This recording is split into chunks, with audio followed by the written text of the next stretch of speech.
Ξεκινάμε το τελευταίο κομμάτι αυτής της ενότητας.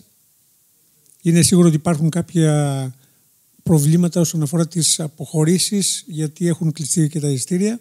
Θα προσπαθήσουμε να είμαστε όσο το δυνατόν πιο σύντομοι για να τελειώσουμε όσο δυνατόν πιο γρήγορα. Λοιπόν, καλώ στο βήμα τον κύριο Χρήστο Γιώτη, πρόεδρο του Συνδέσμου Επιχειρήσεων ΒΙΠΕ Ιωαννίνων. Καλησπέρα και από μένα. Οι πιο πολλοί με γνωρίζετε. Έχω γίνει γραφικός. Πρόεδρε, ευχαριστώ πάρα πολύ. Άντε, ευχαριστώ πάρα πολύ. Το δικό μας βιομηχανικό πάρκο, όπως όλα τα πάρκα, έχουν ιδιαιτερότητες. Το δικό μας βιομηχανικό πάρκο στα Γιάννενα χωροτήθηκε το 1968 και το 1974 ήρθε ο πρώτος εγκατεστημένος ένας μετανάστης από το Άννα Ραβένια Παγωνίου και έκανε ένα εργοστάσιο για κλειδαριές. Έχει σήμερα 105 ενεργές επιχειρήσεις, από τις οποίες 95 επιχειρήσεις είναι όλοι μικρομεσαίοι. Αν εξαιρέσουμε την εταιρεία Νιτσάκος, η οποία είναι μεγάλη επιχείρηση στα Βαλκάνια, όλες οι άλλες επιχειρήσεις απασχολούν από ένα άτομο έως 30 εργαζομένους. Δεν έχουμε βαριά βιομηχανία και όπως όλα τα βιομηχανικά πάρκα έχει τεράστια προβλήματα. Εάν και το 2002 έγινε επέκταση του βιομηχανικού πάρκου, δυστυχώς δεν έγινε κανένα έργο υποδομής. Θα σας πω μόνο το εξής, ότι μέχρι και σήμερα στο βιομηχανικό πάρκο Ιωαννίνων δεν έχουμε οπτικές ίνες. Θα σας πω ότι δεν μπορούμε να βάλουμε φωτοβολταϊκό στη στέγη γιατί η οδημία δεν μας παίρνει το ρεύμα. Τα προβλήματα είναι τεράστια. Με το νέο νόμο δεν μας έφταναν όλα τα προβλήματα που είχαμε. Μας έχουν ανέβει τα κοινόχρηστα ίσως και 800% παραπάνω. Για μια μεγάλη βιομηχανία μπορεί να αντέξει το κόστος. Για μια μικρομεσαία επιχείρηση το κόστος είναι δεσβάστατο. Θεωρώ ότι εάν χάσουμε τα δικαστήρια, αυτό το οποίο θα ζήσουμε και κάποιος σε εμάς στα Γιάννα, τουλάχιστον δεν έχω παράπονο τους εγκατεστημένους, γιατί στην αγωγή που κάναμε πήρε μέρος το 70% των επιχειρήσεων. Αυτό όμως που θα μας περιμένει αν χάσουμε τα δικαστήρια, και είμαι σίγουρος απόλυτα και ότι σε 2 χρόνια η ΒΑΒΠ θα μας πουλάει και ρεύμα, θα μας πουλάει και ασφάλεια, θα μας πουλάει ό,τι θέλει. Εδώ όμως το παράπονο το δικό μου στα 60 μου είναι από την πολιτεία. Δεν μπορεί η πολιτεία, γιατί ένας που είναι στο βιομηχανικό πάρκο προσφέρει και σε εθνικό επίπεδο και σε τοπικό επίπεδο. Στην εθνική οικονομία πληρώνει τα πάντα, τους φόρους του. Σε τοπικό επίπεδο απασχολούν εργαζομένους. Η πολιτεία μας φέρθηκε πάρα πολύ άδικα και σήμερα δεν έχει δικαιολογία κάτι εμέ. Τα προηγούμενα 10 χρόνια είχαμε κρίσεις, είχαμε μνημόνια, είχαμε κορονοϊό. Ήρθε και σήμερα η πολιτεία μετά από 12 χρόνια και μας τιμωρεί ασύστολα. Ευελπιστώ ότι αν χάσουμε τα δικαστήρια, οι μικρομεσαίες επιχειρήσεις στη δικιά μας βιομηχανική περιοχή θα μείνουν μόνο 20. Δεν θα δείξει κανείς το κόστος. Ούτε το ενεργειακό κόστος, ούτε το κόστος της ΒΑΒΠ, ούτε το εργατικό κόστος. Γιατί για μια μικρομεσαία επιχείρηση και το εργατικό κόστος είναι πάρα πολύ μεγάλο. Έχουμε λοιπόν τεράστια προβλήματα. Δεν έχω να σας πω τίποτε άλλο. Θα προχωρήσουμε όλοι μαζί. Όσο πιο ενωμένοι είμαστε, τόσο καλύτερα. Πράγματι, αργήσαμε λίγο σε αυτό να κάνουμε το συνέδριο. Αλλά μην ξεχνάτε ένα πράγμα, ότι και ο ΠΑΣΕΒΙΠΕ δεν έχει πολλά χρόνια στην πλάτη του. Έχουμε μόνο 8 χρόνια. Και θεωρώ ότι είναι τιμή και για μας μεγάλη χαρά που ο κύριος Μαντάς ξεκίνησε να κάνει τον ΠΑΣΕΒΙΠΕ. Εάν δεν υπήρχε ο Πανελλήνιος και ήμασταν κάθε βιομηχανική περιοχή μόνοι τους, δεν θα μας άκουγε κανείς. Δεν μας ακούνε σήμερα που είμαστε όλοι μαζί. Φαντάζεστε να μην ήταν ο ΠΑΣΕΒΙΠΕ? Θα είχαμε τεράστιο πρόβλημα. Εγώ αυτό έχω να σας πω. Να ευχηθώ σε όλους μας καλή τύχη στα δικαστήρια και καλό κουράγιο. Ευχαριστώ. Ευχαριστούμε πάρα πολύ τον κύριο Γιώτη. Θα πάμε τώρα στον πρόεδρο του Συνδέσμου Επιχειρήσεων ΒΙΠΕ Σερών, τον κύριο Κωνσταντίνο Παναγιώτου. Καλησπέρα και από μένα. Καταρχήν να συγχαρώ τον ΠΑΣΕΒΙΠΕ, τον πρόεδρο, την κυρία Σιμανίδη για την εξαιρετική διοργάνωση. Νομίζω ότι έχει μπει ο πρώτος λίθος για να στήσουμε εδώ πάνω ένα τεράστιο οικοδόμημα προσπάθειας για να αναδείξουμε τη δουλειά μας στις βιομηχανικές περιοχές, να καταφέρουμε να αποκτήσουμε αυτοδιαχείριση όσοι δεν έχουμε, να βρούμε μια λύση για την περιουσία μας που τόσα χρόνια δουλεύουμε καθημερινά και μοχθούμε. Ακούστηκαν όλα τα θέματα για τις βιομηχανικές περιοχές. Θα είμαι γραφικός αν επαναλάβω τα προβλήματα που έχουμε όλοι εμείς που δεν έχουμε αυτοδιαχείριση. Η κυρία Κιντά μας τα είπε και χθες, μας τα είπε και σήμερα και μας στεναχώρησε 2 φορές. Ακούσαμε και το πάρκο του Κιλκής για το χώρο που έχει, που φιλοξενεί τα συνέδριά του, 800 τετραγωνικά λέει η αίθουσα, που μπορεί να κάνει ομιλίες, να κάνει συνέδρια, να κάνει ενημέρωση προσωπικού, οι εταιρείες.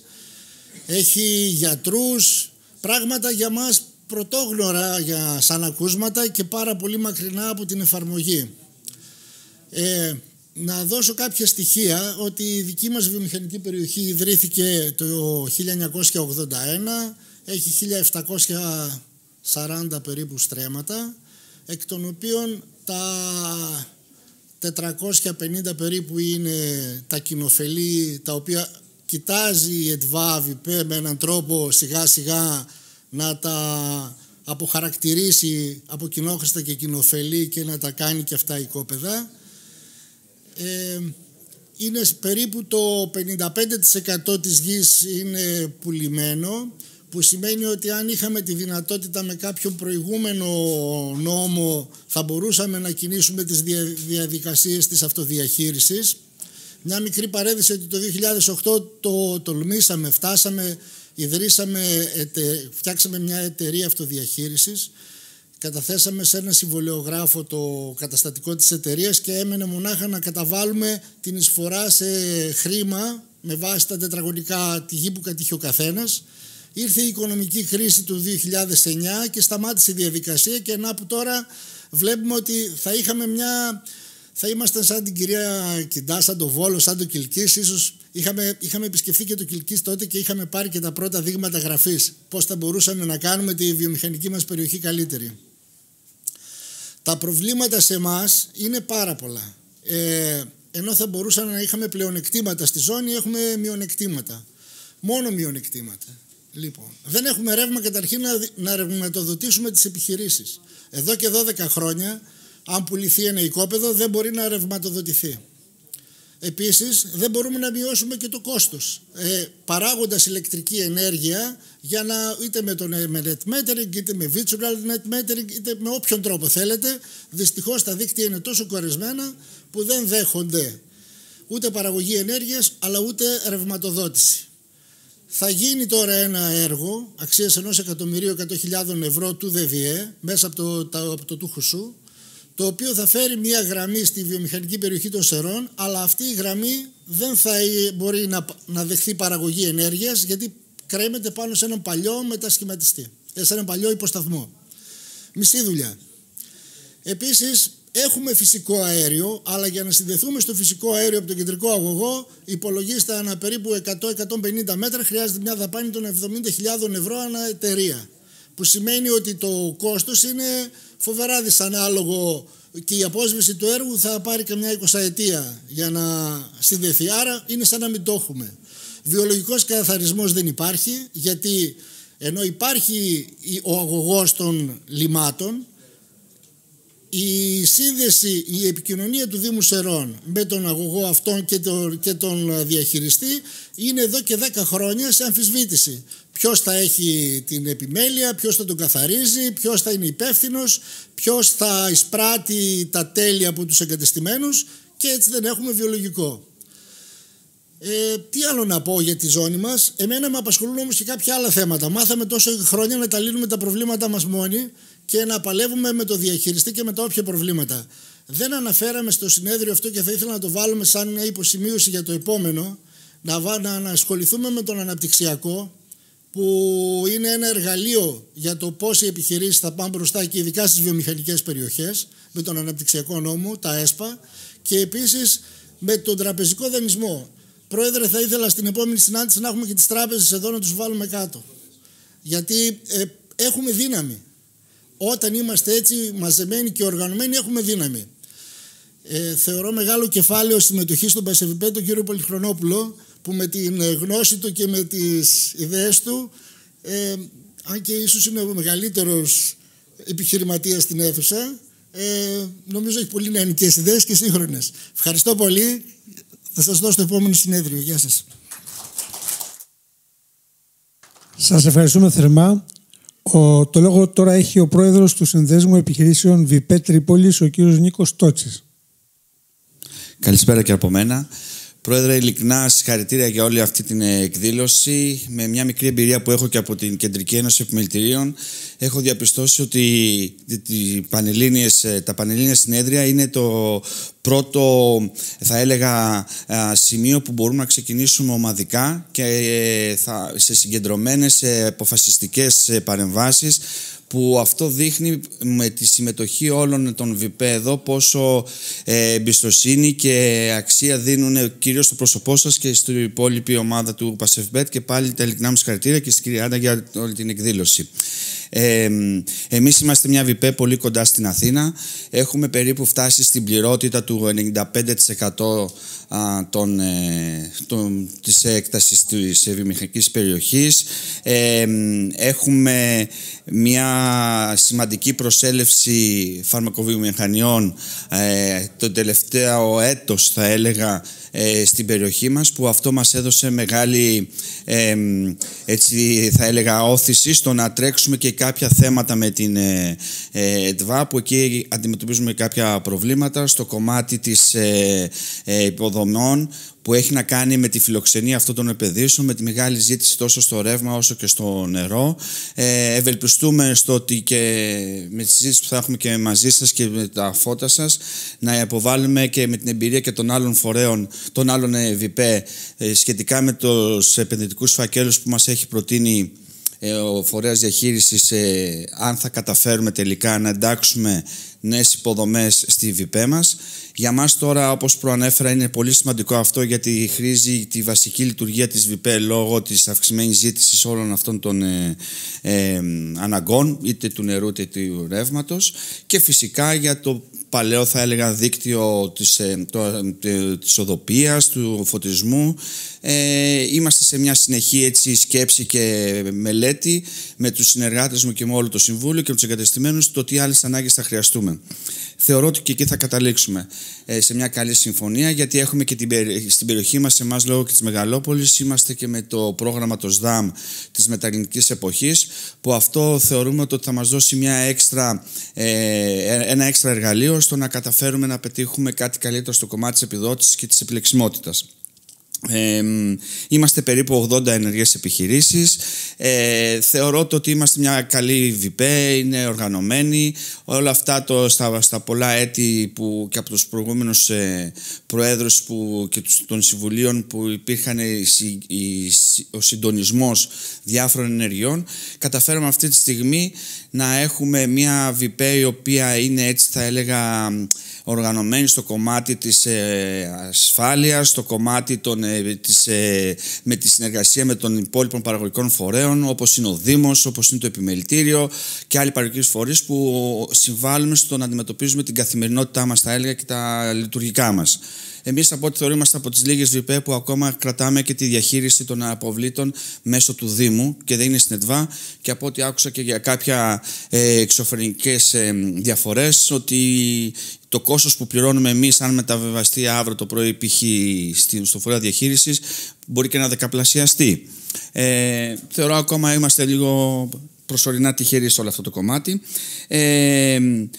Ένα θέμα π.χ. που επεκτείνεται και στο κομμάτι να υπάρχει μια διαβούλευση του φορέα με τις ΒΙΠΕ, είναι ότι και εμάς έχει γίνει μια υποβολή αίτησης για βιοαέριο στην περιοχή μας, το οποίο τυχάνει να στείνεται και δίπλα σε πολύ σημαντικές επενδύσεις, που αυτό δημιουργεί πρόβλημα και σε αυτές τις επενδύσεις.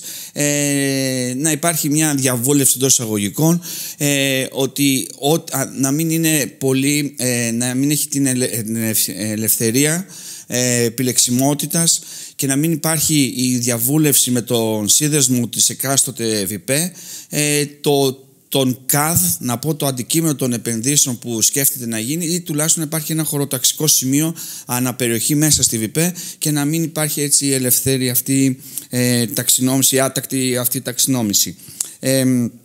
Αυτά ήθελα να πω. Και πάλι συγχαρητήρια για την εκδήλωση και ό,τι χρειαστείτε θα είμαστε πάντα στη διάθεσή σας. Ευχαριστώ πολύ. Ευχαριστούμε τον κύριο Τότσι. Σειρά έχει ο εκπρόσωπος των εγκατεστημένων επιχειρήσεων ΒΙΠΕ Αλεξανδρούπολης και πρόεδρος του Δικτύου Συνδέσμου Βιομηχανιών Βιοτεχνών Ανατολικής Μακεδονίας και Θράκης, ο κύριος Χρήστος Γιορδαμλής.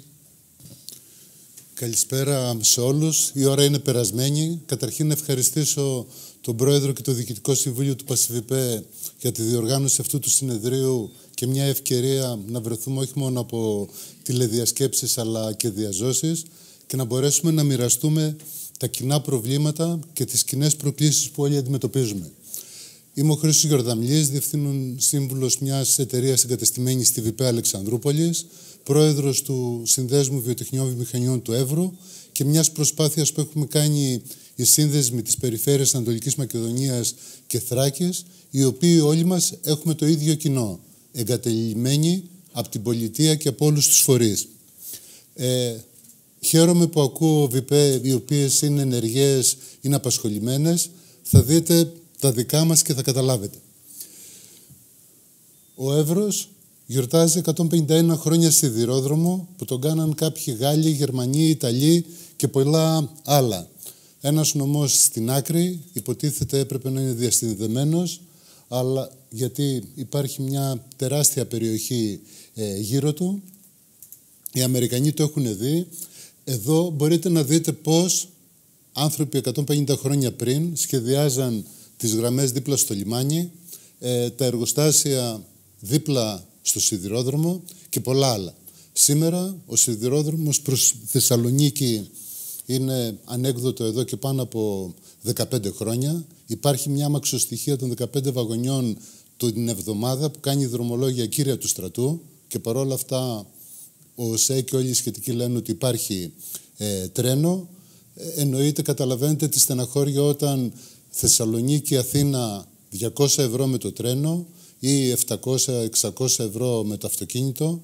Από την περιοχή φεύγουν επιχειρήσεις γιατί το κόστος Θεσσαλονίκης-Αλεξανδρούπολης, όπου έχει τρένο ή λιμάνι που λειτουργεί, είναι ανάλογο ή και περισσότερο από αυτό το Αθήνα-Θεσσαλονίκη. Αυτά έτσι για να ξέρετε τα θέματα που κάνουμε, που έχουμε να αντιμετωπίσουμε. Εδώ είναι η ΒΙΠΕ της Αλεξανδρούπολης, μία από τις θα έλεγα μικρότερες. Υπάρχει μία μικρότερη ακόμα στην Ορεστιάδα και στις Άπες, οι οποίες έχουν αυτές από μία επιχείρηση και μόνο.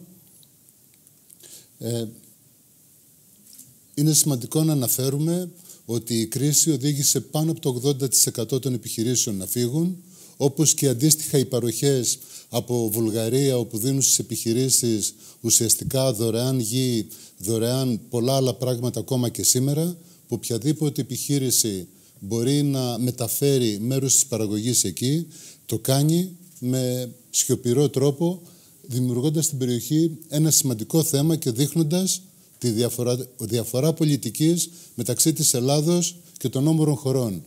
Να μην μιλήσουμε για το τι ισχύει στην Τουρκία, όπου το dumping στις τιμές που αντιμετωπίζουμε οδηγεί σε έναν ακήρυκτο πόλεμο. Η απουσία συνδυασμένων υποδομών μεταφοράς είναι μεγάλο θέμα. Ευτυχώς οι Αμερικανοί τα τελευταία χρόνια ενεργοποίησαν το κομμάτι του σιδηροδρόμου από Αλεξανδρούπολη προς Ορμένιο και από εκεί μέχρι την Νότια Πολωνία και αυτό δημιουργεί μια ελπίδα ότι τα επόμενα χρόνια θα αλλάξει η κατάσταση που υπάρχει στην περιοχή. Η ΒΙΠΕ της Αλεξανδρούπολης ουσιαστικά δεν έχει καθόλου βασικές υποδομές. Απ' την άλλη έχει φυσικό αέριο γιατί η περιοχή γίνει ενεργειακό κέντρο και ως εκ τούτου επιχειρήσεις κατόρθωσαν να μεταφέρουν τον αγωγό φυσικού αερίου μέσα στη ΒΙΠΕ. Τηλεπικοινωνίες δεν υπάρχουν. Εννοείται βιολογικός καθαρισμός πάει προς την πόλη, αλλά ευτυχώς δεν υπάρχουν επιχειρήσεις. Για να καταλάβετε, υπάρχει μια μεγάλη επιχείρηση, μια μεσαία επιχείρηση, 3-4 μικρές και τώρα γίνεται μια μεγάλη επένδυση από τη ΔΕΗ και τον Όμιλο Κοπελούζου για τη μονάδα παραγωγής ενέργειας από φυσικό αέριο στην περιοχή. Τώρα, θέματα τα οποία νομίζω είναι κοινά και μας αφορούν όλους. Υπάρχει ένα σχέδιο βελτίωσης των υποδομών της περιοχής, το οποίο δεν έχει επικοινωνηθεί και αποτελεί ένα σημείο πιθανόν σημαντικής τριβής όταν δούμε τους όρους και τις προϋποθέσεις. Και αμέσως μετά είναι ένα από τα θέματα που νομίζω πρέπει να μας απασχολήσουν όλους. Υπάρχει ελπίδα ότι με τα χρήματα του RRF θα ξαναξεκινήσει ο σιδηρόδρομος που μπορεί να κρατήσει κάποιες επιχειρήσεις. Πριν 2-3 χρόνια μια μεγάλη επιχείρηση περιοχής αποεπένδυσε γιατί δεν δεχόταν περαιτέρω την κοροϊδία ότι σε λίγο θα ξαναξεκινήσουν τα τρένα. Και δυστυχώς για την ώρα στην περιοχή, χωρίς ουσιαστικά κίνητρα, είναι δύσκολο κάποιος να έρθει στην περιοχή.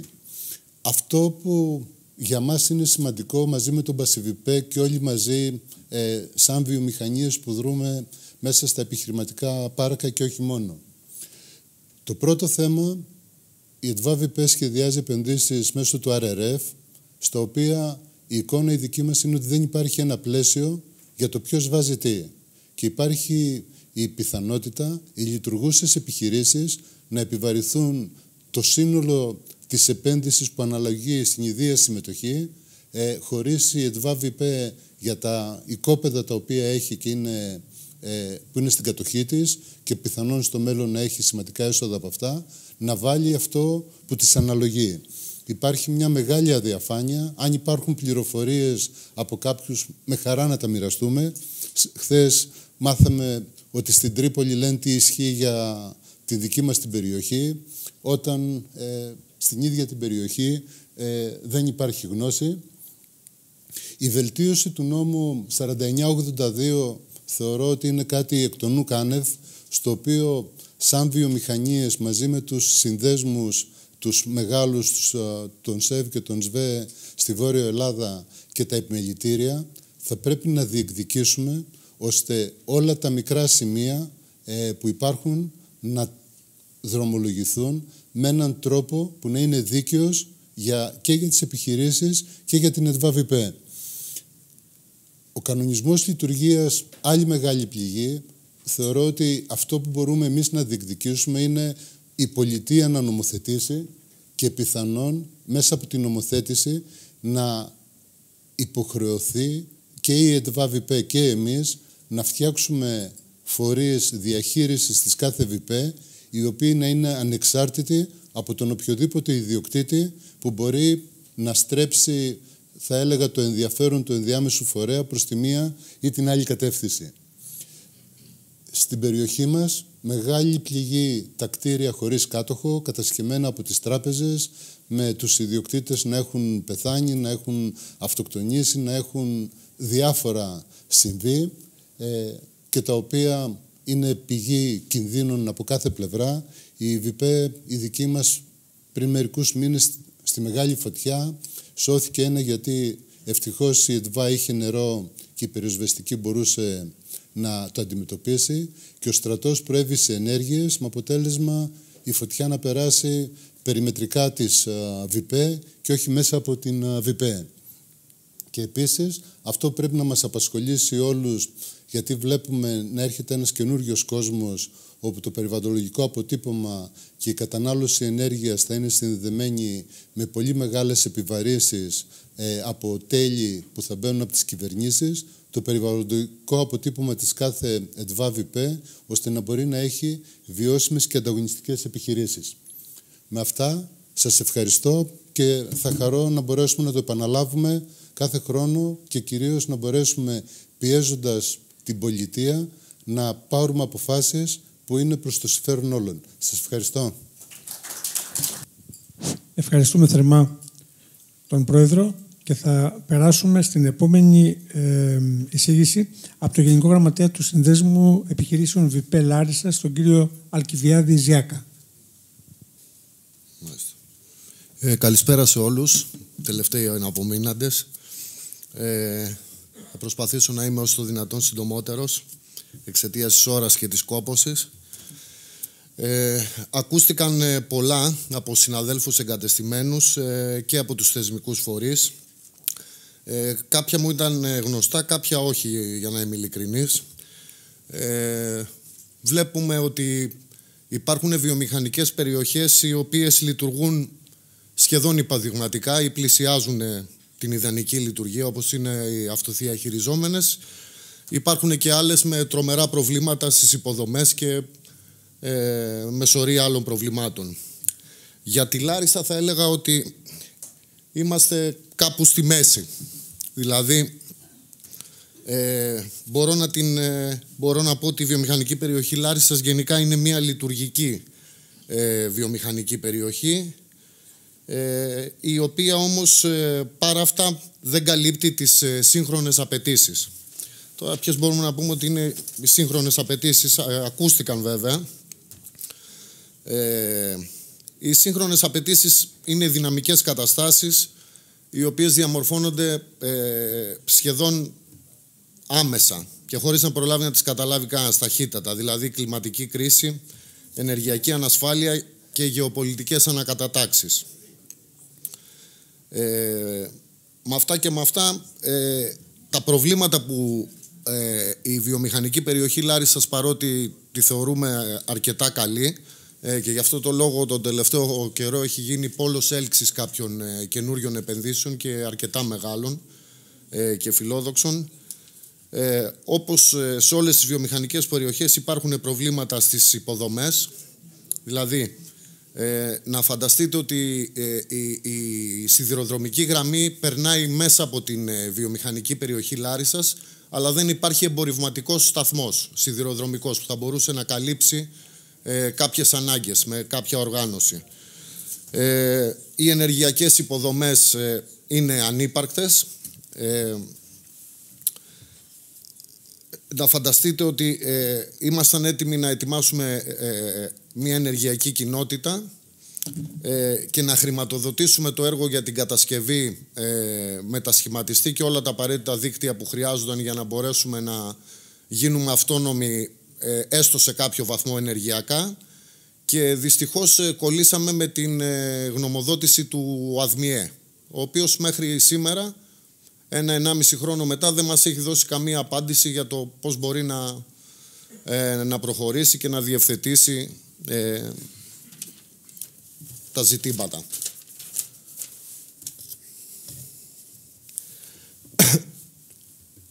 Τα γενικά συμπεράσματα από όλη αυτή την ημερίδα και όλη αυτή την προσπάθεια θα έλεγα ότι επικεντρώνονται στα εξής.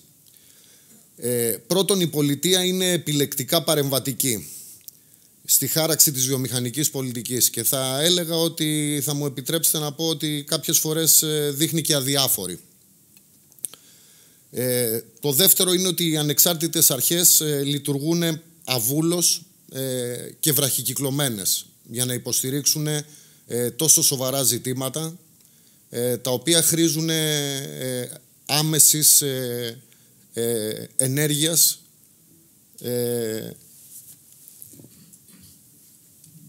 άμεσων ενεργειών.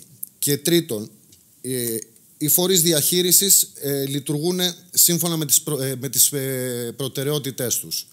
Δεν είναι αρρωγή στην προσπάθεια ούτε της βιομηχανίας, δεν λειτουργούν με κανένα σχέδιο, με κάποιο συντονισμό, με ένα αναπτυξιακό βιομηχανικό σχέδιο.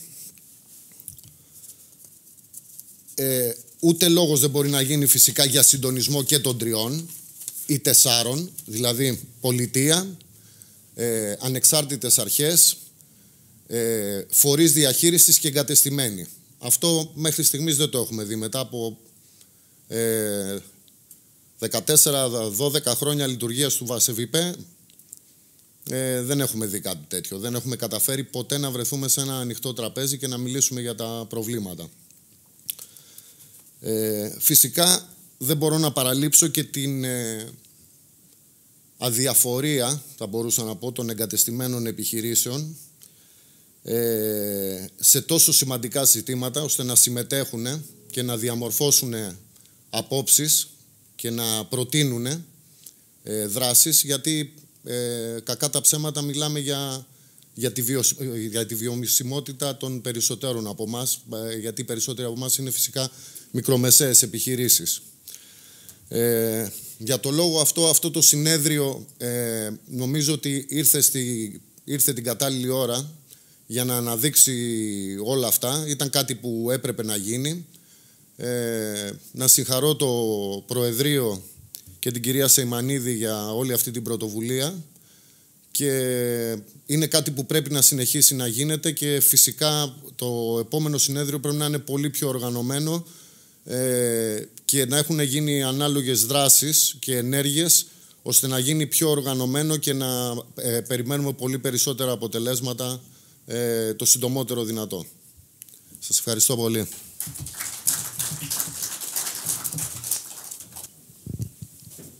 Τον κύριο Μηταρά θα καλέσω στο βήμα, τον πρόεδρο του Συνδέσμου Επιχειρήσεων Βιοπά Άμφισσας.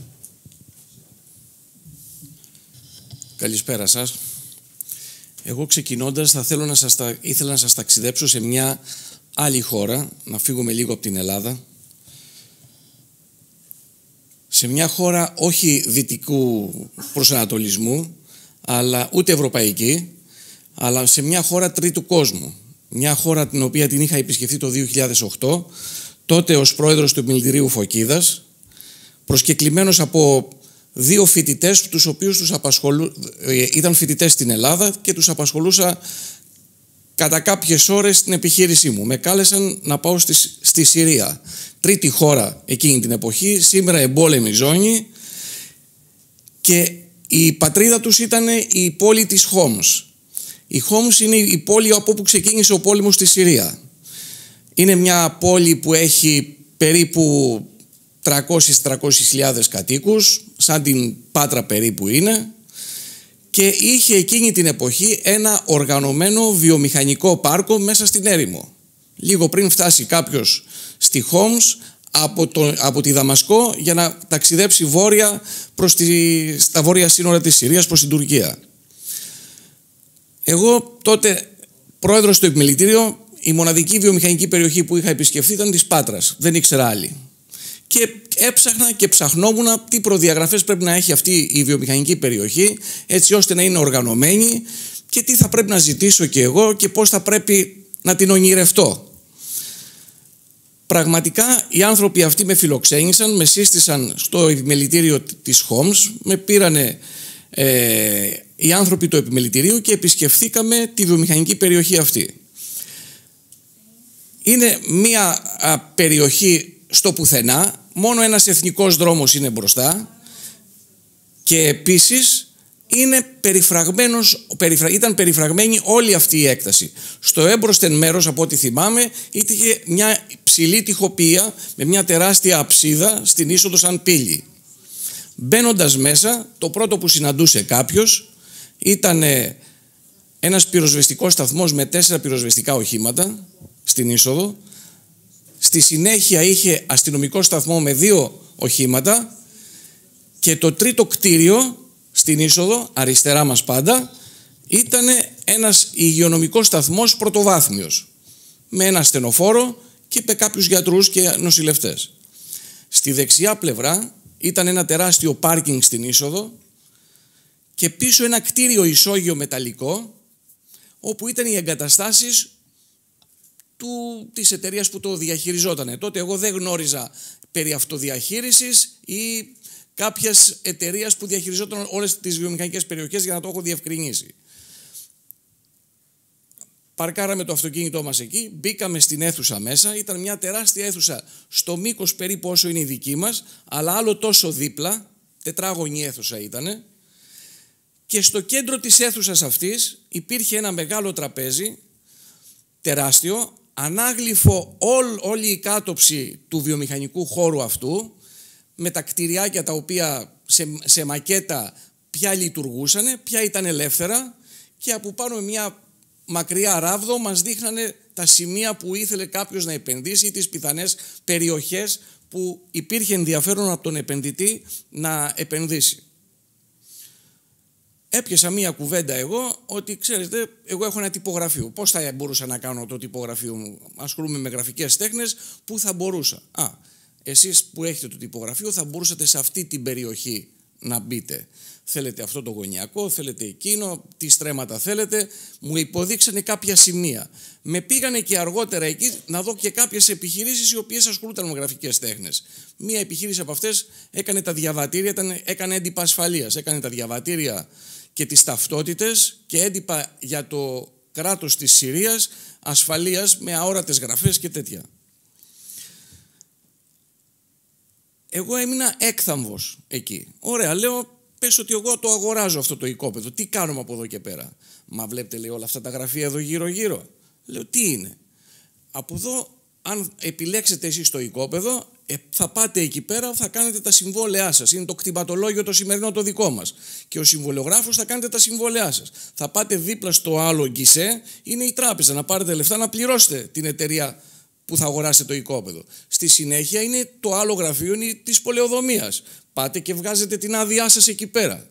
Στη συνέχεια είναι ο Δήμος. Δημοτικά τέλη, ίδρυυση, αποχέτευση, οι επικοινωνίες, η ΔΕΗ δίπλα. Όλα ήταν ένα γύρο στην αίθουσα αυτή την τεράστια.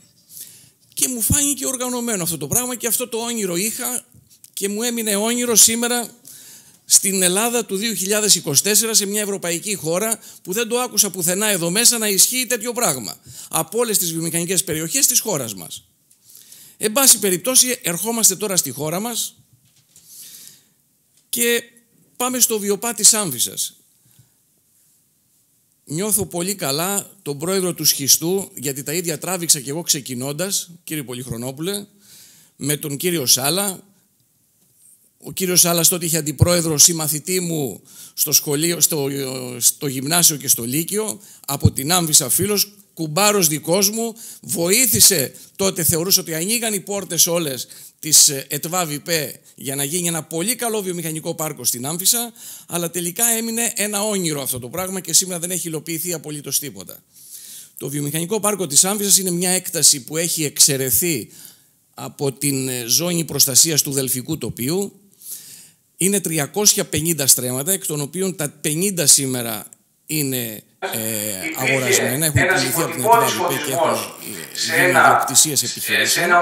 Και αυτοί οι 10-15 επιχειρηματίες που αγοράσαμε το 2007, ένας από αυτούς είμαι και εγώ, μπήκα μπροστάρις τότε σαν επιμελητήριο να δείξω το δρόμο, το έχω μετανιώσει σήμερα, αλλά θεωρώ ότι πρέπει να προσπαθήσουμε ακόμα περισσότερο για να πετύχουμε. Στην Ελλάδα πρέπει να αγωνιζόμαστε για τα αυτονόητα. Εκείνη την εποχή, το 2007, υπήρχαν 33 επιχειρήσεις με αιτήματα να μπουν στο Βιοπά. Οι 14-15 τελεσφόρησαν να λειτουργήσουν σήμερα. Αυτές έχουν παραμείνει. Δεν έχουμε τηλέφωνο. Σήμερα παίρνουμε όλες οι επιχειρήσεις δορυφορικά μέσω δικτύου κινητής τηλεφωνίας. Υπήρχε ένας υποτυπώδης φωτισμός σε ένα μικρό μέρος του οδικού δικτύου, του εσωτερικού οδικού δικτύου του βιομηχανικού πάρκου, το οποίο με τις κλοπές των τσιγκάνων από τα καλώδια δεν λειτουργήσε σχεδόν ποτέ. Από το 2013 υπάρχει ανυπαρξία δημόσιου φωτισμού. Παρά τα αυτά πληρώνονται και στην ΕΤΒΑΒΙΠΕ τα κοινόχρηστα και στα δημοτικά τέλη από τους παρόχους μας που έχουμε ο καθένας. Μεγάλη προσπάθεια, όπως σας είπα και χθες, είχα κάνει από το 2010 να γίνει αυτός ο κόμβος διασύνδεσης με το οδικό δίκτυο. Το εθνικό οδικό δίκτυο είναι ο διαγώνιος άξονας που ξεκινάει από την Εθνική Οδό, από την περιοχή στις Θερμοπύλες μέχρι το Αντίριο. Δεν έχουμε σιδηροδρομικό δίκτυο, δεν έχουμε λιμάνι, δεν έχουμε αεροδρόμιο. Μόνο το οδικό δίκτυο μας έχει μείνει. Η ταλαιπωρία που είχα τραβήξει τότε, γιατί οι επιχειρήσεις κυρίως της περιοχής μου ήταν τα βυρσοδεψία, γι' αυτό λέω και με τον κύριο Πολυχρονόπουλο τον διαισθάνομαι, ήταν τα βυρσοδεψία, γιατί έχουμε βυρσοδεψία εμείς στην Άμφισσα, καθώς επίσης και λόγω της ελιάς έχουμε και ελαιοτριβία. Θεώρησα ότι θα κάνουμε το πρώτο βήμα να ξεκινήσει το Βιοπά, να υπογραφούν κάποια συμβόλαια, να μπουν κάποιες επιχειρήσεις και στη συνέχεια να λύσουμε και τα άλλα προβλήματα. Αλλά ακόμα από το 2008 δεν έχουμε λύσει τα αρχικά προβλήματα και αγωνιζόμαστε ακόμα. Όσον αφορά για τα αιτήματά μας στην ΕΤΒΑΒΙΠΕ, που ακούστηκαν και προηγούμενα, εγώ έπρεπε να υποβάλω ένα αναπτυξιακό έργο στον αναπτυξιακό νόμο στον πρώτο κύκλο του αναπτυξιακού το 2022. Ο αναπτυξιακός προβλέπει από το φορέα εγκατάστασης να ζητήσω βεβαίωση ότι είμαι μέσα σε βιομηχανική περιοχή. Μου ζήτησαν 650 ευρώ για να μου δώσουν ένα χαρτί. Τι ήταν το χαρτί? Να περιγράφει το ΦΕΚ πώς πήρε άδεια και πότε βγήκε η έγκριση του ρημοτομικού σχεδιασμού του Βιοπάτης Άμφισσας για να μου δώσουν αυτό το χαρτί. Που ένα φωτοαντίγραφο να κάνανε, μου το δίνανε, το πλήρωσα με 650 ευρώ. Όμως αυτό το αίμα μου το πήρα πίσω. Προχθές μου ζήτησε μια εταιρεία που συνεργάζεται και έχει οριστεί από την ΕΤΒΑΒΙΠΕ να τους δώσω οδηγίες ή να τους δώσω πληροφορίες για την ενεργειακή μου επάρκεια ή τι είδους ενέργεια χρειάζομαι εγώ και τι ποσότητα ενέργειας ήθελα. Εγώ το αγνόησα, το πέταξα, δεν έδωσα σημασία, αλλά αυτή η ανάδοχος εταιρεία που έχει συμβληθεί με την ΕΤΒΑΒΙΠΕ οχλούσε συνέχεια τα γραφεία μας και κάποια στιγμή η κοπέλα που είναι στο τηλεφωνικό κέντρο εκεί στη ρεσεψιόν της είπα να μου τους δώσουνε. Βγαίνει μια κυρία και μου λέει: σας έχουμε στείλει ένα email. Ναι, μάλιστα το έχω δει, της λέω. Τι θέλετε να μας πείτε, λέει, να μας περιγράψετε για την ενέργεια που χρησιμοποιείτε, τι ποσότητα ενέργειας καταναλώνετε και αυτά. Ωραία, λέω, είμαι πολύ ευχάριστα διατεθειμένος να σας βοηθήσω και να σας ενημερώσω. Ξέρετε όμως, λέω, εμείς εδώ στην εταιρεία έχουμε αποφασίσει ό,τι αιτήματα είναι από την ΕΤΒΑΒΙΠΕ να μας δίνετε και 650 ευρώ για να σας τα υλοποιήσουμε. Καταθέτετε στον τάδε λογαριασμό που θα σας πει η κοπέλα, λέω, τα 650 ευρώ και εγώ θα σας τα στείλω άμεσα, λέω, την επόμενη μέρα. Δεν με ξαναενόχλησε ποτέ. Λοιπόν, αυτά είχα να πω στην αρχή. Θα ήθελα λίγο να σας δείξω για το Βιοπάτης Άμφισσας πώς είναι η περιοχή. Τι κάνω εδώ πέρα? Τα βελάκια? Το κάτω βελάκι. Πάμε. Το Βιοπάτης Άμφισσας είναι στο κέντρο της ηπειρωτικής Ελλάδας. Είναι στο νομό Φωκίδας. Ο νομός Φωκίδας είναι στο κέντρο της Ελλάδας.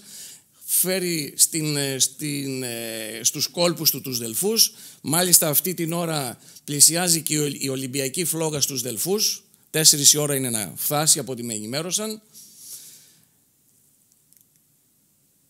Αυτή είναι η Άμφισσα. Δεν βρήκα ένα χάρτη με ελληνικές πόλεις για να σας δείξω. Έχει μια μορφολογία δύσκολη. Είναι τα βουνά, ο Παρνασσός, η Γκιώνα, η Ίτη, τα Βαρδούσια πίσω και οι μόνες περιοχές που έχουμε, δείχνει φωτισμό εδώ πέρα, οι μόνες περιοχές που έχουμε, θα σας τις δείξω με το χέρι, κατάλληλες παιδινές περιοχές είναι αυτή και μια περιοχή εδώ στο Ευπάλιο μικρή που λειτουργεί μια άτυπη βιομηχανική περιοχή εκεί. Προσπαθούσα και αυτή να την βάλω σαν βιομηχανική περιοχή, δεν τα καταφέραμε, θα το ξαναπροσπαθήσουμε πιστεύω. Στην Άμφισσα κοντά δηλαδή ήταν η μοναδική παιδινή περιοχή, αλλά η παιδινή αυτή περιοχή κατακλυζόταν από τον Ελαιώνα. Αυτή η πόλη είναι η Άμφισσα και το βιομηχανικό πάρκο, το Βιοπάτης Άμφισσας είναι αυτό δίπλα και βλέπετε ένα κυκλάκι, είναι ο βιολογικός καθαρισμός του Δήμου Δελφών, ο οποίος προσπαθούσαμε εκεί να κάνουμε μια προεργασία πριν από αυτό το βιολογικό, να γίνει ένας νέος βιολογικός για τα βυρσοδεψία. Δεν το καταφέραμε, δεν έχει γίνει ακόμη. Ο άξονας που βλέπετε ο δικός, η κίτρινη γραμμή, είναι το εθνικό δίκτυο από τις Θερμοπύλες που πηγαίνει προς το Αντίριο. Είναι εκεί που θα γίνει και η επέκταση του νέου δρόμου για να αποφύγουμε τις πολλές στροφές του Παρνασσού και της Γκιώνας, να εξοικονομήσουμε και χρόνο αλλά και νέο εθνικό δίκτυο. Βέβαια δεν είναι προδιαγραφών το εθνικό δίκτυο με νησίδα στη μέση, αλλά εν πάση περιπτώσει αποφεύγουμε πολλές στροφές και είναι ένας δρόμος πιο άνετος και πιο χρήσιμος. Το Βιοπάτης Άμφισσας γυρνιάζει με το εθνικό οδικό δίκτυο. Αυτός ο αγωγός που βλέπετε είναι σημαντικός. Είναι ο αγωγός του Μόρνου που πηγαίνει το νερό στην Αθήνα, δηλαδή υδρεύει όλη την Αθήνα το νερό του Μόρνου και περνάει από εκεί κοντά. Εδώ είναι η Άμφισσα με το Βιοπά. Ο Κορινθιακός κόλπος είναι μια ζώνη προστασίας επίσης εκεί και θέλει ιδιαίτερη προσοχή. Εδώ έχουμε πράγματι τις δεσμεύσεις που λέγαμε και χθες. Αυτό που καταφέραμε τότε ήταν 3 στρέμματα, η ελάχιστη έκταση για να μπορέσει να λειτουργήσει μια επιχείρηση την κάναμε 1000 μέτρα, 20 μέτρα η πρόσωψη με συντελεστή 0,4 και 40% η κάλυψη. Δεν έχουμε, μόνο το εθνικό δίκτυο είναι η λιμενική σύνδεση, αλλά δεν είναι καν εμπορική. Λοιπόν, αυτή είναι η εικόνα που βλέπει κανείς από ψηλά από το βουνό για το βιοπά της Άμφισσας. Αυτός είναι το πέταλο που βλέπετε, είναι ο εθνικός δρόμος που πηγαίνει προς το Αντίριο. Αυτός ο Λοφίσκος και το άλλο το βουνό δίπλα αριστερά μας είναι, από εκεί μεριά είναι η Δελφή. Έτσι δεν έχουμε ορατό σημείο για να μπορεί να αναπτυχθεί η επιχειρηματικότητα που εξαιρέσαμε αυτή την περιοχή, έτσι ώστε ο τουρίστας που θα ερχόταν στους Δελφούς να μπορεί να απολαύσει τον ελαιόνα και αυτό που έβλεπαν και οι αρχαίοι Έλληνες τότε. Όμως εδώ βλέπετε ότι γειτονιάζουμε με έναν από τους 2 καταβλισμούς. Οι επιχειρήσεις είναι από τη μία μεριά, η Τσιγκάνη είναι από την άλλη και το εθνικό δίκτυο πρώτη μούρη έχουμε τους Τσιγκάνους. Και μετά θέλουμε να είμαστε τουριστική περιοχή. Εδώ είναι η άλλη άποψη του βιοπά με το εθνικό δίκτυο. Εδώ μπροστά αριστερά είναι ο κόμβος ο οποίος κατασκευάζεται τα τελευταία 2 χρόνια. Έχει γίνει μια προεργασία, δεν έχει πέσει η άσφαλτος. Η άσφαλτος σταματάει στο κομμάτι αυτό που είναι του βιοπά. Ελπίζουμε φέτος να καταφέρουμε να ρίξουμε και αυτή την άσφαλτο. Γιατί ήταν πολύ επικίνδυνο βγαίνοντας από το βιοπά ή κάποιο όχημα από το δρόμο από τη Λαμία να μπει στο βιοπά. Εδώ με δικά μας μέσα βάζουμε εργάτες δικούς μας, απέναντι είναι η επιχείρηση Αρχέτυπο, η δικιά μας. Με δικά μας μέσα φροντίζουμε τον Τσιμεντάβλακα, φροντίζουμε τους κοινόχρηστους χώρους, αλλά παρόλα αυτά πληρώνουμε και τα τέλη που πρέπει και στο Δήμο και στην ΕΤΒΑΒΙΠΕ.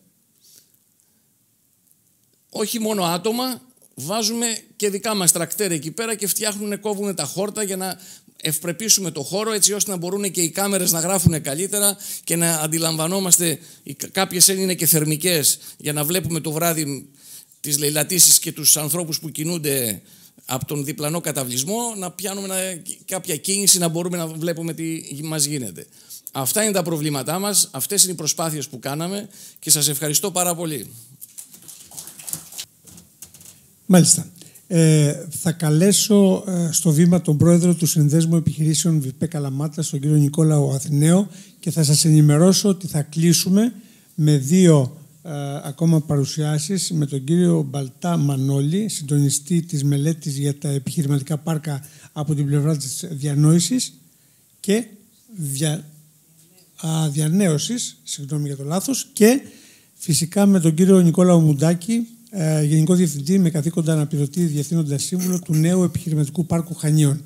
Κάπως έτσι θα κλείσουμε το συνέδριο, απλά να γνωρίζετε τι ακολουθεί. Καλησπέρα κυρίες και κύριοι. Λέγομαι Νίκος Αθηναίος, εκπροσωπώ τη ΒΙΠΕ Καλαμάτας. Εμείς είχαμε προβλήματα πολύ πριν τα προβλήματα. Εγώ βρίσκομαι εκεί από το 2000 και στη ΒΙΠΕ τη δική μας, η οποία είναι γύρω στα 200 στρέμματα, ήταν τσιγκάνι, όπως είπε και πριν ο συνάδελφος. Λοιπόν, στο χώρο αυτό κάναμε πολλές ενέργειες για να καταφέρουμε να τους διώξουμε. Τελικά τα καταφέραμε γύρω στο 2008. Ακουστήκαν οι ενέργειές μας. Βέβαια έχουμε φτάσει στο σημείο να λέμε μήπως ήταν καλύτερη η τότε εποχή από αυτή που ζούμε τώρα. Γιατί τα κοινόχρηστα με το που φύγανε, η ΕΤΒΑ μονομερός μας επέβαλε μία φύλαξη και μετά από κάνα 2 χρόνια μας έφερε το λογαριασμό. με ποσά τεράστια. Μιλάμε της τάξης των 150.000 ευρώ το χρόνο. Και μας καλούσαν να πληρώσουμε, χωρίς να μας έχουν ρωτήσει το τι ανάγκες έχουμε. Κάναμε ενέργειες για να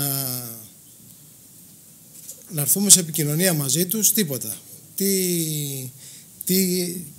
Πώς το λένε, εξώδικα, έγγραφες, εναντιώσεις κτλ. Τίποτα. Όταν φτάσαμε σε ένα σημείο γύρω στο 2016 καταφέραμε να έρθουμε σε μια επικοινωνία, γιατί άλλαξε και τότε, κάποιοι αλλάξανε στην ΕΤΒΑ, καταφέραμε να ρίξουμε τη φύλαξη σε πολύ χαμηλό σημείο και άρχισε μια επικοινωνία μήπως καταφέρουμε και έρθουμε σε μια, πώς το λένε, σε μια συνεννόηση σχετικά με τα κοινόχρηστα. Μας είχαν βάλει μπροστά τον νόμο ότι δεν γίνεται κτλ. Τελικά καταφέραμε σε συνεννόηση και με τη Γενική Γραμματεία Βιομηχανίας. Πήγαμε και τους δείξαμε ένα site που είχε ανεβάσει η ΕΤΒΑ και μάλλον λόγω εμάς το κατεβάσανε, που έλεγε 100 με 150 ευρώ το στρέμμα, τα κοινόχρηστα ανά έτος, και εμείς πληρώναμε πάνω από 1.100 ευρώ. Μέχρι και στη Γενική Γραμματεία ο κύριος Περόγαμβρος έβαλε τα γέλια και τους λέει κατεβάστε αυτό το πράγμα, γιατί δεν γίνεται να συμβαίνει. Τέλος πάντων, έγινε κάποιο κούρεμα, αυτοί λένε 75%, αλλά σε ένα ποσοστό του ποσοστού στην πράξη ήταν γύρω στο 25%. Μας είχαν βάλει σε τηρεσία και τα λοιπά, μας είχαν στείλει, πώς το λένε, διαταγές πληρωμής και τα λοιπά. Τα αποφύγαμε όλα αυτά, ήρθαμε σε μια συνεννόηση. Λοιπόν, ακόμα έως τώρα δυσκολευόμαστε στο να ελέγξουμε το τι πληρώνουμε και γιατί πληρώνουμε. Λοιπόν, και λίγα λόγια έτσι για τη ΒΠ τη δικιά μας. Εμείς επειδή γειτνιάζουμε με ένα δημόσιο δρόμο, δεν υπάρχει δυνατότητα περίφραξης, με αποτέλεσμα να μην έχουμε ουσιαστική φύλαξη και να μπορούμε να οριοθετηθούμε όπως πρέπει. Υπάρχουν πλημμυρικά φαινόμενα, δηλαδή τύπου Ντουμπάι, πραγματικά τύπου Ντουμπάι κάτω από προϋποθέσεις. Ευτυχώς που έχει ενοβρία φέτος και ΒΠ. Όχι, σπερχογεία. Ναι, σπερχογεία. Λοιπόν, να σας πω ότι είμαστε γύρω στις 12 ενεργές επιχειρήσεις και άλλες 8 περίπου ανενεργές. Όταν ζητήσανε κάποιοι να μπουν μέσα, άνθρωποι έτοιμοι με προγράμματα για να μπουν, φύγανε τρέχοντας. Από τη μία γιατί ακούσανε το τι συμβαίνει, ότι πληρώνουμε ενίκιο στις επιχειρήσεις μας ουσιαστικά, και από την άλλη κάποιοι υπάλληλοι εκεί τους λένε όχι τώρα, θα περιμένετε γιατί περιμένουμε να αυξηθεί ο νόμος και λέτε μετά. Οι άνθρωποι πήγαν και κάναν τις δουλειές τους έξω από τη ΒΠ. Στην Καλαμάτα έχουμε ανάπτυξη αρκετά καλή. Έτσι. Στην Καλαμάτα, γενικώς. Αλλά η ανάπτυξη είναι εκτός ΒΠ. Δηλαδή φτιάχνουν κατέρωθεν, δεν ξέρω αν γνωρίζετε την περιοχή, του αεροδρομίου, στο δρόμο που συνδέει την Καλαμάτα με τη Μεσίνη, εκεί που είναι τέλος πάντων η βιομηχανική περιοχή, γίνονται παντού επιχειρήσεις μεγάλες εκτός από μέσα στη ΒΠ. Και φυσικά είναι πολύ προνομιούχοι αυτοί απέναντι σε εμάς. Λοιπόν, εδώ έχουμε να κάνουμε δυστυχώς ότι ένα άλλο θέμα, ότι πέρασε ο Μορέας απ' έξω και ενώ φτιάξανε τη διασύνδεση που είναι 50 μέτρα, με το που ήρθε η ώρα να παραδώσουν το δρόμο, ρίξαν κάτι μπετάκι αυτά, ένα στεναδάκι και δεν μπορεί να εξυπηρετηθεί ο κόσμος. Πρέπει να πάμε να διακόψουμε την κίνηση σε δρόμο που τρέχει και τα λοιπά, για να μπορέσουν να μπουν μέσα στη ΒΠ, που ήταν πολύ εύκολο να γίνει αυτό το πράγμα και ουσιαστικά ανέξοδα. Δεν γνωρίζω το λόγο.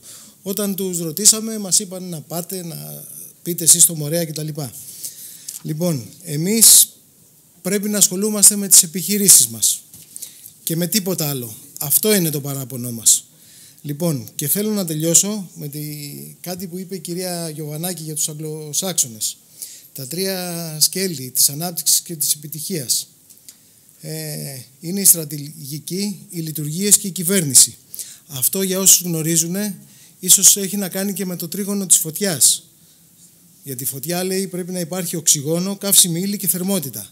Εδώ πρέπει να υπάρχει στρατηγική, λειτουργίες και κυβέρνηση. Κυβέρνηση είναι η ΕΤΒΑ. Αυτή μας διοικεί. Πού είναι? Σας ευχαριστώ πολύ. Εντάξει. Λοιπόν, θα έχουμε τη χαρά να ακούσουμε από ένα καινούριο πάρκο που επίσης, από ό,τι ξέρουμε, κύριε Μουντάκη, 10 χρόνια παλεύετε κι εσείς για αυτό το πάρκο.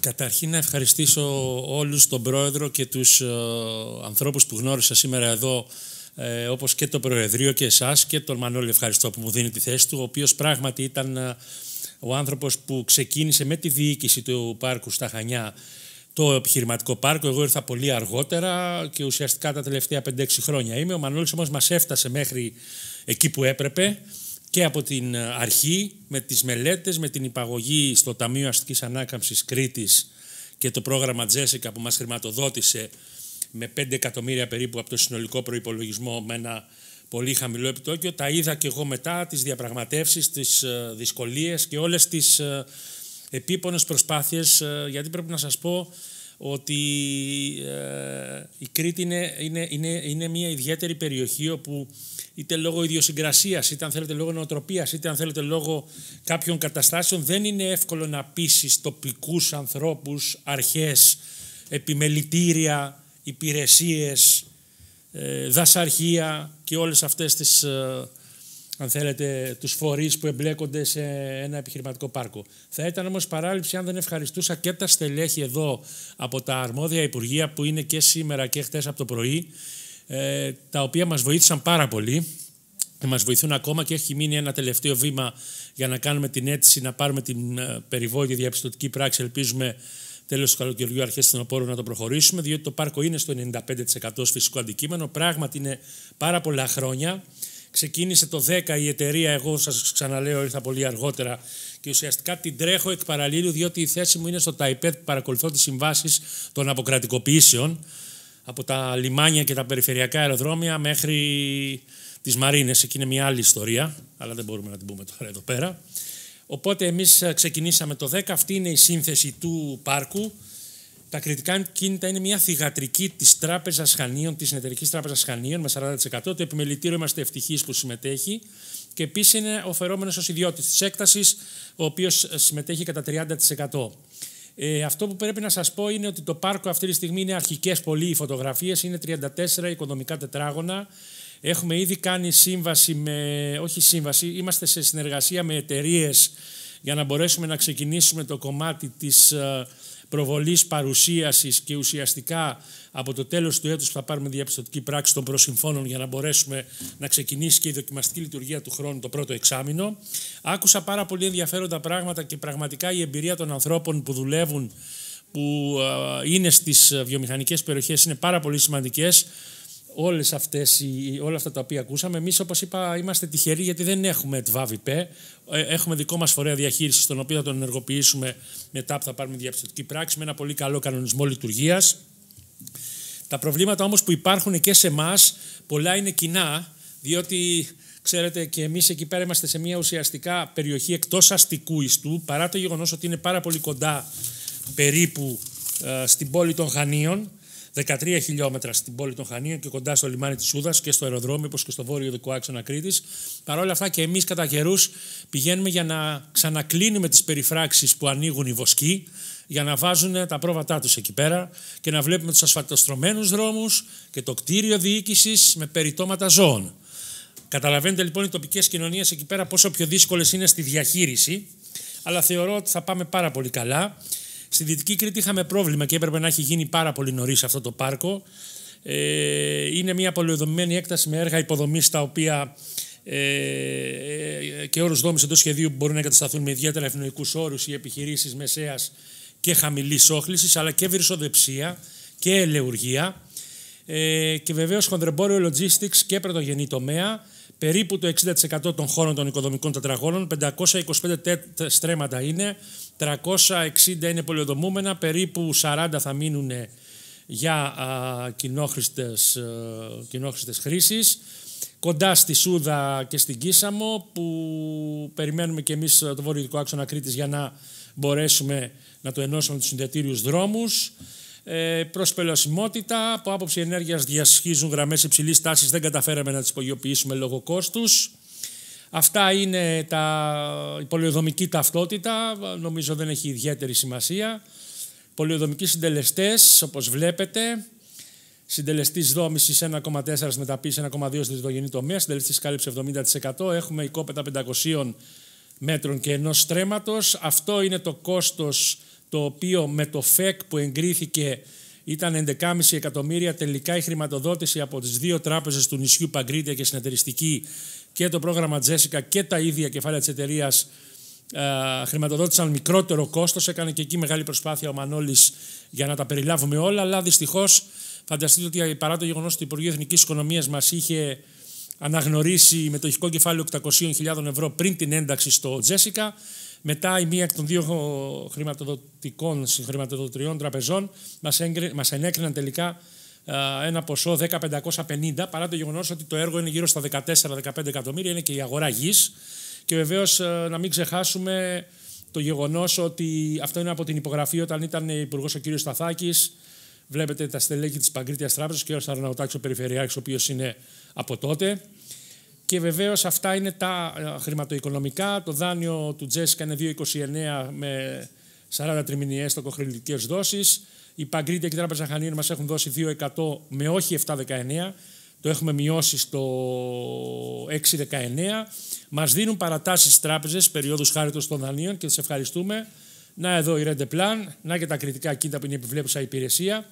Και κάποιες φωτογραφίες αρχικές ήταν εκεί πέρα πραγματικά, αν δείτε, όχι μόνο βουνό, αλλά ήταν, πώς να το πούμε, χρειάστηκαν ειδικά μηχανήματα για να μπορέσεις να σπάσεις τις πέτρες και να μπεις. Εκεί πέρα, μια που είπατε για πάρκα άλλων περιοχών, θυμάμαι μια μελέτη του κυρίου Τασιόπουλου, πρέπει να είναι στέλεχος που ήταν νομίζω παλιότερα σε κάποια από τις υπηρεσίες του Υπουργείου Ανάπτυξης, ο οποίος μας έδωσε μια μελέτη και μας έδειξε επιχειρηματικά και βιομηχανικά πάρκα όχι μόνο στη Συρία, αλλά στην Αίγυπτο και σε άλλες περιοχές της Αφρικής και του τρίτου κόσμου, δεν μιλάω για Ευρώπη, τα οποία είναι, ντρέπεσαι να τα δεις από τις φωτογραφίες και τι υπηρεσίες παρέχουν. Αυτό που ήθελα να πω είναι ότι στα Χανιά εκπνέει το 2025 η προθεσμία για τις επιχειρήσεις οι οποίες δεν είναι αδειοδοτημένες και θα πρέπει να μεταφερθούν. Ήδη έχουμε έρθει σε επικοινωνία με την πολιτική ηγεσία για να βγει ένα πρόγραμμα με την κατάσταση των επιχειρήσεων με 50%. Όπως και η αυτοδιοίκηση μας βοηθάει. Θέλω να πω ότι εμείς είμαστε έτοιμοι να εξυγχρονίσουμε και να επεκτείνουμε και το πάρκο, με το που θα πάρουμε την άδεια διαψηφιακής λειτουργίας στη δεύτερη πιθανότατα προκήρυξη που θα βγει για τα βιομηχανικά πάρκα από το Ταμείο Ανάκαμψης, θα μπούμε κι εμείς. Και ήθελα να σας πω επίσης ότι προσπαθήσαμε κατά το χρονικό διάστημα που ήταν και ο Μανώλης σύμβουλος στις αρχές να μπούμε, επειδή άκουσα για ΕΣΠΑ και για διάφορα άλλα πράγματα, να μπούμε εν πάση περιπτώσει σε χρηματοδοτικά προγράμματα, και παρότι προσπαθήσαν πάρα πολύ δεν κατέστη αυτό δυνατό, και γι' αυτό το λόγο πριν 10 χρόνια μπήκαμε στο Ταμείο Αστικής Ανάκαμψης Κρήτης και μπορέσαμε να χρηματοδοτήσουμε το έργο. Στο αμέσως προσεχές διάστημα μέχρι το τέλος του έτους θα καλέσουμε την επιχειρηματική κοινότητα των Χανίων και σιγά σιγά θα πάμε και στα άλλα επιμελητήρια για να μπορέσουμε να πείσουμε τους ανθρώπους να επενδύσουν.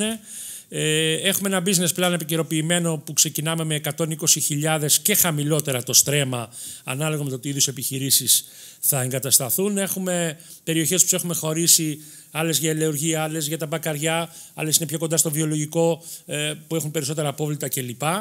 Έχουμε θέματα ακόμα με το δικό δίκτυο εκεί. Η περιφέρεια θα χρηματοδοτήσει την παράκαμψη του οικισμού της Μαλάξας που θα γίνει, και μάλιστα μέσα στο επόμενο χρονικό διάστημα θα γίνει, όπως είπα και χτες, μια αναπροσαρμογή του τεχνικού έργου, θα το ανακοινώσει ο Περιφερειάρχης, ένα έργο γύρω στο 1,5 εκατομμύριο ευρώ. Τα μεγέθη τα είδατε. Αυτό που θέλω να πω είναι ότι πραγματικά είναι ένας αγώνας για τη Δυτική Κρήτη με καθυστέρηση πολλών ετών που δικαιώνεται. Ένας αγώνας όμως που χωρίς τις τράπεζες, τις οποίες πολλές φορές κατηγορούμε. Βεβαίως, εμείς κάναμε τη συμφωνία όταν ήταν η Παγκρίτια Τράπεζα συνεταιριστική ακόμα και η Τράπεζα Χανίων που έχει μείνει. Τώρα και η Τράπεζα Χανίων θα γίνει ανώνυμη εταιρεία και θα μπει στο χρηματιστήριο του χρόνου. Αλλά, εν πάση περιπτώσει, είχαμε την τύχη και συνεργαστήκαμε με όλους αυτούς τους ανθρώπους στην τοπική κοινωνία. Έχουμε έτοιμα δίκτυα κοινής ωφέλειας, δρόμους, δίκτυα αποχέτευσης, γεωλογικούς καθαρισμούς, διπλούς καταθλιπτικούς αγωγούς. Είμαστε έτοιμοι δηλαδή για να το λειτουργήσουμε. Και πρέπει επίσης να σας πω ότι η εταιρεία με την επιλογή της θέσης ανάπτυξης του πάρκου έχει εξασφαλίσει και τη δυνατότητα κάλυψης αναγκών μελλοντικών επέκτασης. Είμαστε έτοιμοι στη διαδικασία να παραχωρήσουμε ένα κομμάτι των κοινόχρηστων και των κοινοφελών χωρών στο Δήμο για να κάνουμε βέβαια έργα κοινής ωφέλειας. Έχουμε προγραμματίσει και εμείς να κάνουμε εκεί πέρα και άλλες υπηρεσίες, βρεφονιπιακούς σταθμούς, εστιατόρια, να έχουμε και εμπορική εκμετάλλευση σε ένα κομμάτι και επίσης να πούμε ότι με τη διάθεση αυτή των κοινόστων και των κοινοφελών χώρων στο Δήμο θέλουμε να μπορέσουμε να συνεννοηθούμε με την αυτοδιοίκηση για θέματα τα οποία άκουσα ότι είναι πολύ δύσκολα στη διαχείριση με τα επιχειρηματικά πάρκα. Αυτά αφορούν τα τέλη ίδρευσης και αποχέτευσης και τα δημοτικά τέλη και τα τέλη καθαριότητας, τα τέλη αποκομιδής απορριμμάτων, της χρήσης του βιολογικού και ούτω καθεξής. Εμείς θα παραχωρήσουμε τα δίκτυα στην τοπική δημοτική επιχείρηση ίδρυυσης και αποχέτευσης με κάμερες και λοιπά, ώστε να μπορούν να τα παρακολουθούν και να έχουμε μια συνεργασία που θεωρούμε ότι θα μας βοηθήσει και θα βοηθήσει και τους επιχειρηματίες για να εγκατασταθούν. Άρα ελπίζω και εύχομαι μετά από 1-2 χρόνια, αν θα γίνει θεσμός στο συνέδριο, να μην είμαι στη δυσάρεστη θέση να λέω για προβλήματα όπως οι υπόλοιποι, αλλά να έχουμε μπει σε έναν δρόμο και να έχουμε λειτουργήσει, και είμαι σίγουρος ότι αυτή η προσπάθεια που κάνετε, που για μένα είναι καταπληκτική, με κάποιους από τους ανθρώπους εδώ προκαιρού κάναμε άλλο ένα συνέδριο στα Χανιά και είδαμε πόσο δύσκολο είναι να πείσεις τις δημόσιες αρχές και τους φορείς να ενισχύσουν και να συνεργαστούν, παρά το γεγονός ότι γνωρίζουμε όλοι κόσμο και προσπαθούμε να τα κάνουμε όλα καλά. Αυτά είχα να πω. Έχω μεγάλες παρουσιάσεις, αλλά δεν θέλω να φάω όλο τον χρόνο. Η τελευταία είναι η πιο δύσκολη και ευχαριστώ πάρα πολύ και συγχαρητήρια και πάλι. Last but not least, κύριε Μπαλτά, ελάτε σας παρακαλούμε να ακούσουμε πώς θα μας συνοψίσετε μία μελέτη που είναι σημαντική, που πήρε αρκετό καιρό από ό,τι γνωρίζουμε να γίνει. Τη συντονίσατε πλήρως. Η διανέωση είναι, να πούμε, από τα σημαντικότερα, αν όχι και το σημαντικότερο think tank από τα ελληνικά σήμερα, που προσφέρουν πάρα πολύ σημαντικά με τις μελέτες τους και τις παρεμβάσεις τους σε σωστή αναπτυξιακή κατεύθυνση. Και να πούμε επίσης ότι και σαν σύμβουλος της Κεντρικής Ένωσης Επιμελητηρίων Ελλάδος έχετε συμβάλει πάρα πολύ, και πρέπει να το πούμε αυτό, και στην ενημέρωση, αν θέλετε, του επιμελητηριακού και του ευρύτερου κοινού για ορισμένα από τα προβλήματα που ακούστηκαν χθες και σήμερα. Είναι τόσο πολλά και είναι κρίμα πραγματικά, και κλείνω εδώ, είναι τόσο πολλά όπως ξέρετε, που η ευχή που ακούσαμε χθες από τους πολιτικούς και από τον Υπουργό, τον κύριο Σκρέκα, ότι τα πάρκα θα πρέπει να είναι μπροστάριδες της ανάπτυξης, πραγματικά ελπίζουμε να υλοποιηθεί και τα προβλήματα να μικρύνουν με κάποιες προτεραιοποίησεις που είναι εντελώς απαραίτητες. Σας ακούμε με πολύ μεγάλη χαρά. Και όπως είπαμε, ο τελευταίος είναι πάντα και πιο σημαντικός. Ευχαριστούμε πάρα πολύ, κύριε Μπαλτά.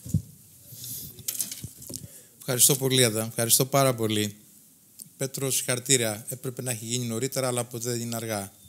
Νομίζω ότι ξεκινάτε έναν πολύ ισχυρό θεσμό που θα προσθέσει γνώση και συλλογική προσπάθεια πολύ εντονότερη από αυτή που παλιότερα υπήρχε, και δυστυχώς πολλές φορές δεν οδήγησε σε σημαντικές επιτυχίες, παρά το γεγονός ότι και η διοίκηση στήριζε αυτές τις μεγάλες μεταρρυθμιστικές τομές που επιδιώκαμε από κοινού. Πράγματι, σήμερα είμαι με την ιδιότητα του συντονιστή της μελέτης για το Εθνικό Σχέδιο Δράσης, αλλά επειδή ήταν όλα της παιδιά μου, ο Νίκος που με προηγήθηκε και πήρε μια σκητάλη μιας εξαιρετικής προσπάθειας που για να μπορέσει να γονιμοποιηθεί αδειοδοτικά έπρεπε και η διοίκηση να ανακαλύψει δρόμους μη ρυθμισμένους στην νομοθεσία, να δει πώς ένας αγροτικός δρόμος θα μπορέσει να υποδεχθεί κοινά δίκτυα ενώ δεν είχε αναγνωρισιμότητα θεσμική. Δύσκολα πράγματα που όμως σιγά σιγά οριμάζουν. Ένα πράγμα θέλω να πω για τα Χανιά που ο Νίκος δεν το είπε για να τα αφήσει σε μένα και ανάγεται στο προηγούμενο πάνελ. Το πάρκο των Χανίων νομίζω ότι είναι το μοναδικό πάρκο που θα διαθέτει διπλό δίκτυο παροχής ίδρευσης, διότι το ένα είναι για χρήση από τους ανθρώπους και το άλλο είναι βιομηχανικό νερό, και το βιομηχανικό νερό προέρχεται από επαναχρησιμοποίηση του νερού του βιολογικού καθαρισμού, στον οποίο γίνεται τριτοβάθμια επεξεργασία. Είναι λοιπόν προς τιμή του φορέα που ήταν εργοδότης μας τότε, όταν του εισηγηθήκαμε μια πράσινη καινοτομία, το δέχτηκε αμέσως και σήμερα ή του χρόνου ο Νίκος θα είναι περήφανος να λέει ότι είμαι το πρώτο πάρκο που επαναχρησιμοποιώ το νερό που απορρίπτω στο βιολογικό μου καθαρισμό. Κατά τα άλλα, σε αυτή την εξωτερική πρωτοβουλία έρχομαι να θυμηθώ πάρα πολλά πάρκα στην Ελλάδα όπου έχουμε συμβάλει με διάφορους τρόπους, όπου προσπαθήσαμε από κοινού να αλλάξουμε τα δεδομένα ή να φτιάξουμε καινούργια δεδομένα. Άλλες φορές τα καταφέρναμε, άλλες φορές δεν τα καταφέρναμε. Θέλω όμως να σταθώ σε αυτό που συνδέει και τη δική μου προσωπικά ζωή με οποιαδήποτε συμβολή την Κεντρική Ένωση Επιμελητηρίων Ελλάδος, από το Ναΐμνηστο Κασιμάτη και στη συνέχεια το Μίχαλο, όπου νομίζω και ο Πέτρος θα το επιβεβαιώσει αυτό, είμαστε ο μηχανισμός που ενέταξε τον ΠΑΣΕΒΙΠΕ στην επιμελητηριακή κοινότητα. Ήταν οι πρώτες συναντήσεις που γίνανε στα γραφεία του αειμνήστου Προέδρου, όπου έγινε αντιληπτό από την Ένωση των Επιμελητηρίων ότι θα πρέπει να αγκαλιάσει όλες αυτές τις προσπάθειες.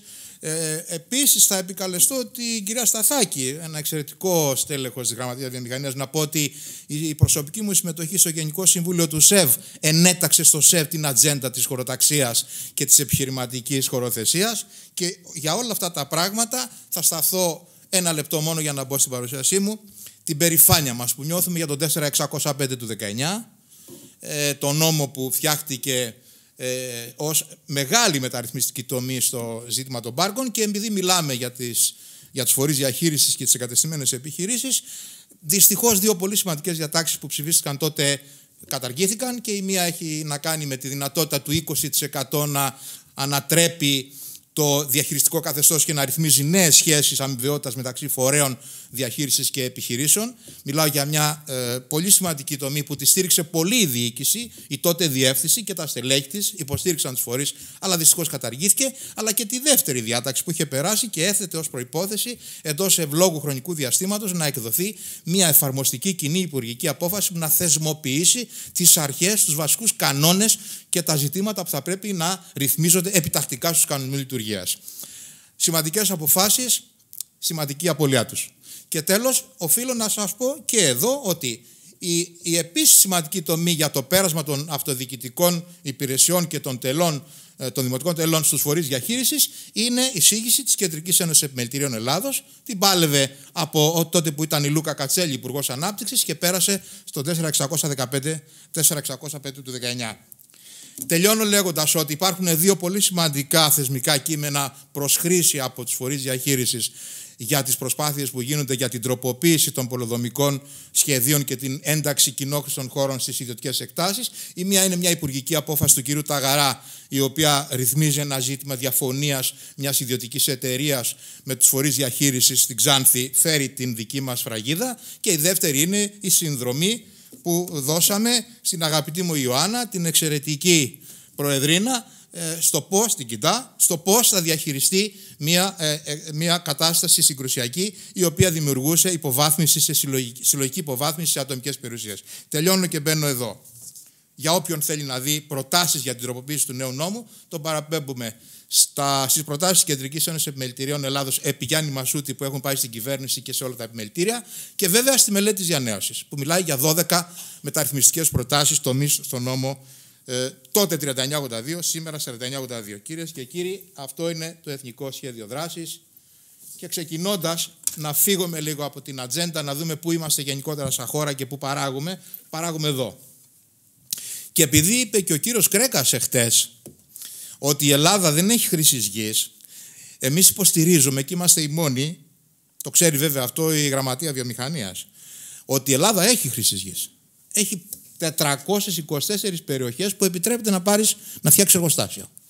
Και 67 να φτιάξεις χοντρεμπόριο και εφοδιαστική. Επομένως έχουμε 500 τόσες περιοχές που μπορεί να πάει να φτιάξει ένα εργοστάσιο. Πού το φτιάχνεις, πώς το φτιάχνεις, να το, έτσι το φτιάχνεις. Έχουμε λοιπόν χρήσης γης στην Ελλάδα, δεν είναι αληθές ότι δεν έχουμε.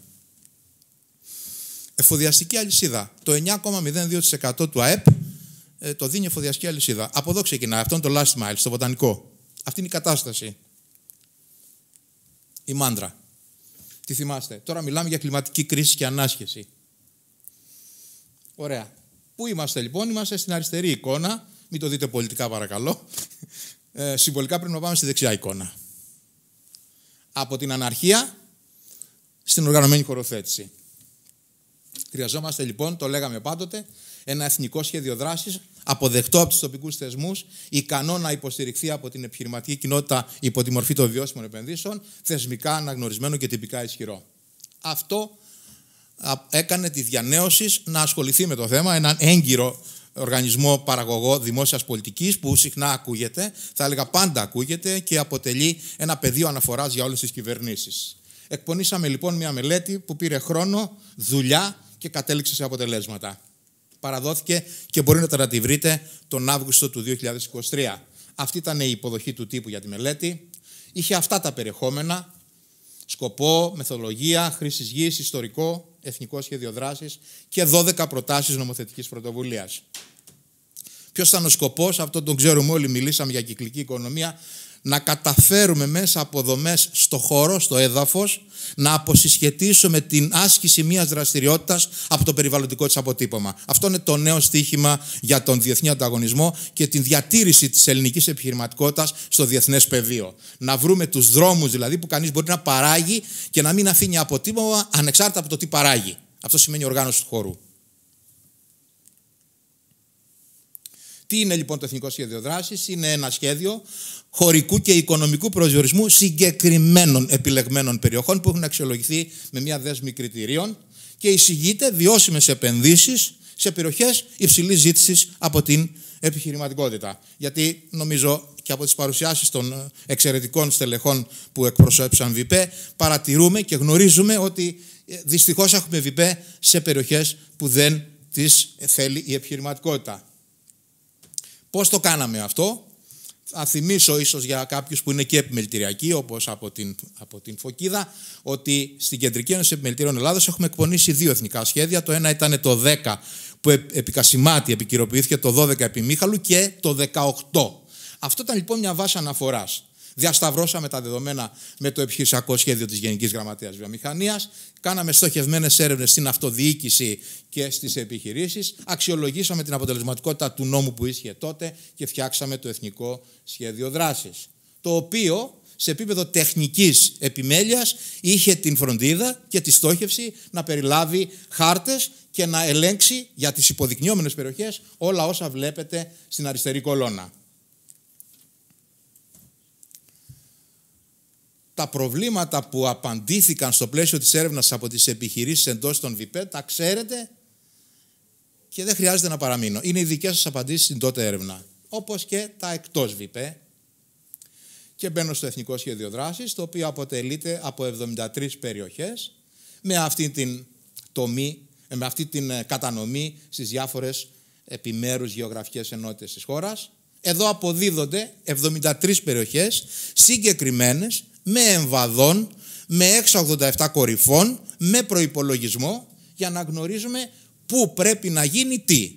Και για να είμαστε και πάρα πολύ συγκεκριμένοι, από αυτές τις 73 περιοχές, οι 50 περίπου εξ αυτών, δυστυχώς για τη χώρα μας, είναι άτυπες βιομηχανικές συγκεντρώσεις. Διότι η χώρα έχασε τη δυνατότητα να οργανώσει το χώρο εγκαίρως στις περιοχές υψηλής ζήτησης, ας πούμε στην Αττικοβιωτία, και είναι τώρα αλλού, και δυστυχώς η Αττική έχει 14 άτυπες βιομηχανικές συγκεντρώσεις που πρέπει να τις οργανώσει. Αυτές είναι μέρος των 73. Το κόστος είναι 1 δις 135. Γιατί? Αυτό είναι το χαρτογραφικό υλικό που υποστηρίζει κάθε μία περιοχή. Γιατί και το αναλυτικό δελτίο πληροφοριών για κάθε περιοχή. Κατατάσσονται σε 25 υποδοχής πάνω από 500 στρέμματα έως 5 υποδοχής πάνω από 3.000 στρέμματα. Μόνο 10 έχουν κάλυψη πάνω από 15% και μπορούν να γίνουν επιχειρηματικά πάρκα εξυγίανσης. Οι υπόλοιπες άτυπες συγκεντρώσεις έχουν ποσοστό κάλυψης κάτω από 15%. Και από τις 10 μεγαλύτερες σε πυκνότητα αβουσού της επικράτειας έχουμε στην Αχαΐα μία, βοήθησε με Πέτρο, του Αιγείου, στην Ανατολική Αττική και 7 στη Δυτική Αττική. Και για να κατανοούμε τα μεγέθη, η περιοχή των Ινωφύτων έχει 13%. Λοιπόν, αυτή είναι η συμβολή του Εθνικού Σχεδίου Δράσης στην απασχόληση. Κάποιος μίλησε για την ανάγκη εξακτήνωσης της κρατικής δραστηριότητας στην περιφέρεια με σκοπό τη διατήρηση του πληθυσμού. Εδώ υπάρχουν συγκεκριμένοι υπολογισμοί απασχόλησης στην προβολή υλοποίησης αυτού του project, που φτάνει στο 7,65% ενίσχυση του εθνικού ΑΕΠ με τιμές του 2020. Ο προϋπολογισμός του σχεδίου είναι 1,15 δις όπως προείπα, και αν δεχτούμε ότι η δημόσια συμμετοχή θα είναι το 40%, όπως ήταν στο δεύτερο κοινοτικό πλαίσιο στήριξης, κάνω μια μικρή παρένθεση και σας λέω το εξής. Στο δεύτερο κοινοτικό πλαίσιο στήριξης αδειοδοτήθηκαν και κατασκευάστηκαν 14 ΒΠΕ, γιατί χρηματοδοτήθηκαν όλες από το ΕΣΠΑ, το τότε ΕΣΠΑ, με μέσο συντελεστή δημόσιας δαπάνης 40%.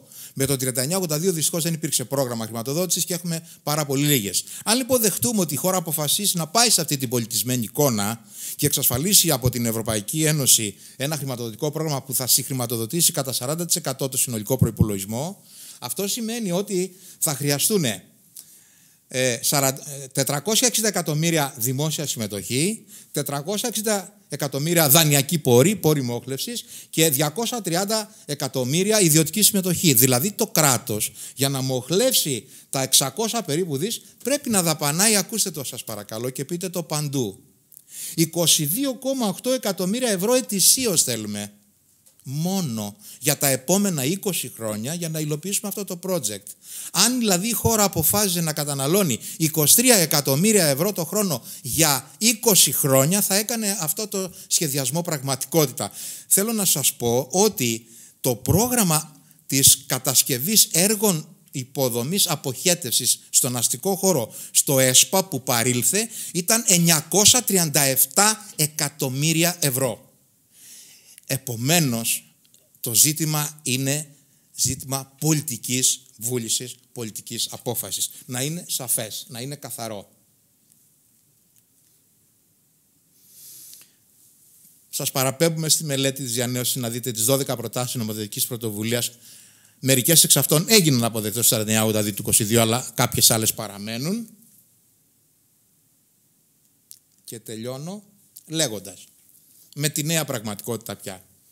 Ο 49-82 έλυσε κάποια θέματα, αλλά άφησε πολλά που δεν τα ρύθμισε και γέννησε καινούρια. Για μας, επειδή η μελέτη αφορά την κατασκευή νέων επιχειρηματικών πάρκων, το μεγαλύτερο πρόβλημα είναι η απέτηση του νόμου που λέει ότι για να φτιάξεις ένα πάρκο πρέπει να έχεις το 100% πλήρη κυριότητα της έκτασης. Ή 80% και το υπόλοιπο 20% με απαλωτρίωση. Και επειδή η Ελλάδα είναι πολυιδιοκτησιακή χώρα, δηλαδή δεν υπάρχουν 100, 200, 300, 500 στρέμματα που να τα έχει ένας, αντιλαμβανόμαστε ότι είναι αδύνατο σε μια περιοχή με 200, 500, 1000 στρέμματα που θα είναι 1000 ιδιοκτήτες ή 500 ιδιοκτήτες να υπάρξει ένα μοντέλο το οποίο θα εξασφαλίσει 100% πλήρη κυριότητα. Και τι λέει ο νομοθέτης των 49-82 του 22? Λέει ότι, ωραία, μπορεί να μην είναι δικιά σου η έκταση, αλλά να πεις στους ιδιοκτήτες να εισφέρουν τη γη τους ως μετοχικό κεφάλαιο στο φορέα και τότε πάμε. Ο Ασπρόπυργος, που είναι μια μεγάλη μας μελέτη και παλεύουμε με τη διοίκηση να το βάλουμε σε σειρά, 2.100 στρέμματα, η δεύτερη σε πυκνότητα βιομηχανική περιοχή της χώρας έχει 937 τίτλους ιδιοκτησίας και 80 εγκατεστημένες επιχειρήσεις, από τις οποίες 30 είναι πολύ δυνατές. Μπορείτε να φανταστείτε την επιχείρηση του Βαρδινογιάννη, την Cyclone, πρώην Cyclone και τώρα LPC, να εισφέρει το οικόπεδό της και τις εγκαταστάσεις και το εργοστάσιο της στο φορέα ειδικού σκοπού για να γίνει πολεοδόμηση στην περιοχή αυτή? Αυτή η διάταξη πρέπει να αλλάξει τώρα. Αλλιώς δεν θα αποκτήσει η χώρα επιχειρηματικά πάρκα. Εξαιρώ κάποιες περιοχές ή εκτάσεις που θα μπορέσει ένας ιδιώτης να τις αγοράσει και να τις εξασφαλίσει. Κυρίως δεν θα μπορέσει ποτέ να οργανώσει πολεοδομικά τις άτυπες βιομηχανικές συγκεντρώσεις, γιατί δεν μπορώ να φανταστώ ότι ο κύριος Πολυχρονόπουλος θα έδινε, για παράδειγμα, την εγκατάστασή του, το εργοστάσιο του και το οικόπεδό του μετοχικό κεφάλαιο στην εταιρεία ειδικού σκοπού. Και κυρίως γιατί μην ξεχνάμε ότι πρέπει να έχουμε και μια αναγωγή στον μέλλοντα χρόνο στα παιδιά μας, ένα λογαριασμό στα παιδιά μας. Η Ελλάδα έχει ένα πλούσιο απόθεμα, όπως είπα νωρίτερα, 467 περιοχών με χρήσης γης βιομηχανίας, που προέκυψαν από γενικά πολεοδομικά σχέδια, από ζώνες οικιστικού ελέγχου. Η χωροταξία έδωσε κάποια αποτελέσματα. Όλες αυτές οι περιοχές, επειδή είναι πολυδιοκτησιακές, δεν μπορούν να γίνουν πάρκα. Τέλος, πρέπει να φύγει αυτός ο νόμος. Δεύτερον, το νέο καθεστώς διοίκησης και διαχείρισης είναι ένα πλαίσιο ρύθμισης ιδιωτικών σχέσεων. Αυτό αντίκειται σε έναν βασικό κανόνα για την κρατική εποπτεία της βιομηχανίας και δεν έλυσε τα ζητήματα των συγκρούσεων. Αντίθετα, όπως γνωμοδοτήσαμε τότε στη μελέτη της διανέωσης, θα γεννήσει μεγαλύτερη όξυση. Και αυτό φαίνεται και ακούστηκε και εδώ από εσάς. Και τρίτον, το μειχτό θεσμικό πλαίσιο. Πάμε να το λύσουμε. Που τώρα ισχύουν και οι δύο νόμοι. Και ο 3982 και ο 4982. Αυτό πρέπει να το λύσουμε επειγόντως, γιατί δημιουργεί μεγάλη ταλαιπωρία και στις υπηρεσίες και σε εμάς. Ευχαριστώ πάρα πολύ για την προσοχή σας. Ελπίζω να μην σας κούρασα. Σας ευχαριστούμε, διότι η αλήθεια είναι ότι η μελέτη φαίνεται και πάρα πολύ οργανωμένη και πολύ σημαντική, αλλά ίσως δεν πρέπει να είναι κανείς πολύ βαθύς γνώστης για να αντιληφθεί πραγματικά την ουσία του προβλήματος. Διότι εδώ προκύπτει ότι χρειάζεται αλλαγή επίγουσα και για τα νέα πάρκα.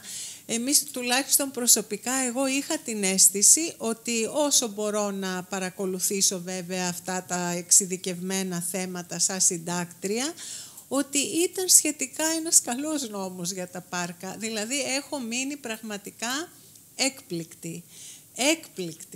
Δεν το περίμενα αυτό. Δεν ξέρω οι υπόλοιποι, κύριε Μπαλτά, εγώ δεν το περίμενα αυτό που άκουσα και που απεδείχθη. Δηλαδή ότι χρειάζονται και τα νέα πάρκα.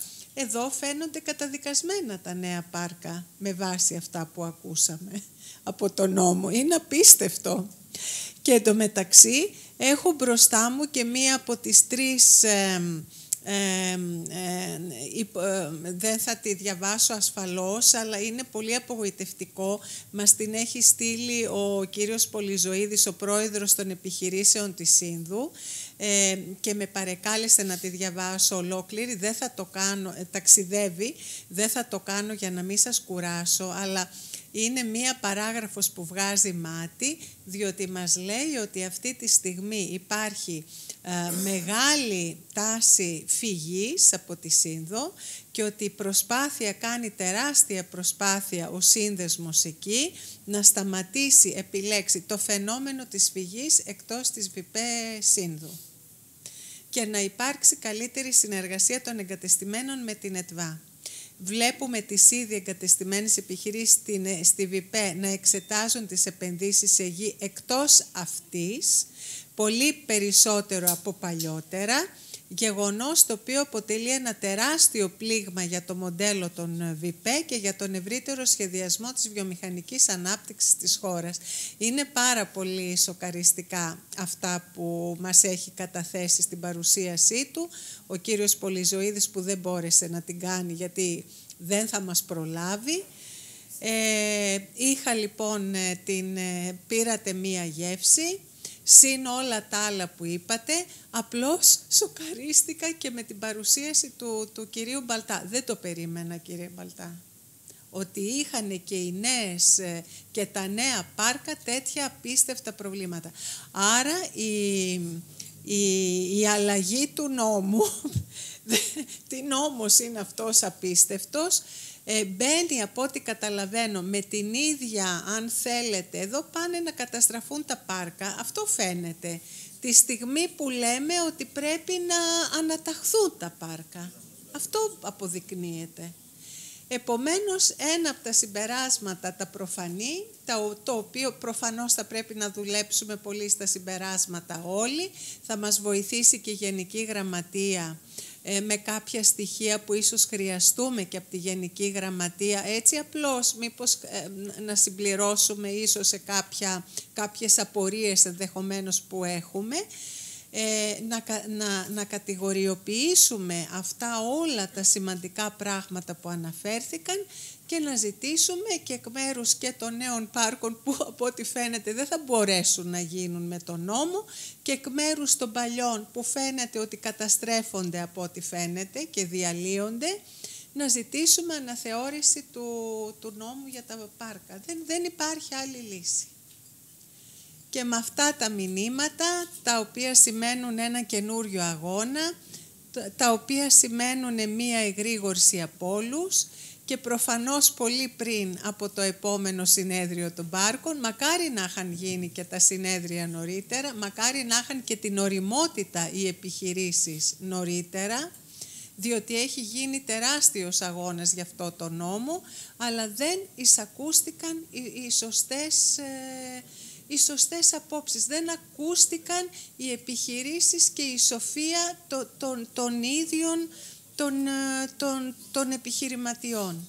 Δεν ξέρω αν, Πρόεδρε, θα θέλατε να κλείσετε αυτό το μαραθώνιο, κάποιος άλλος να κάνει κάποια ερώτηση. Ευχαριστούμε πολύ τη διανέωση που μας κατέθεσε αυτά τα πολύ σημαντικά στοιχεία, πραγματικά.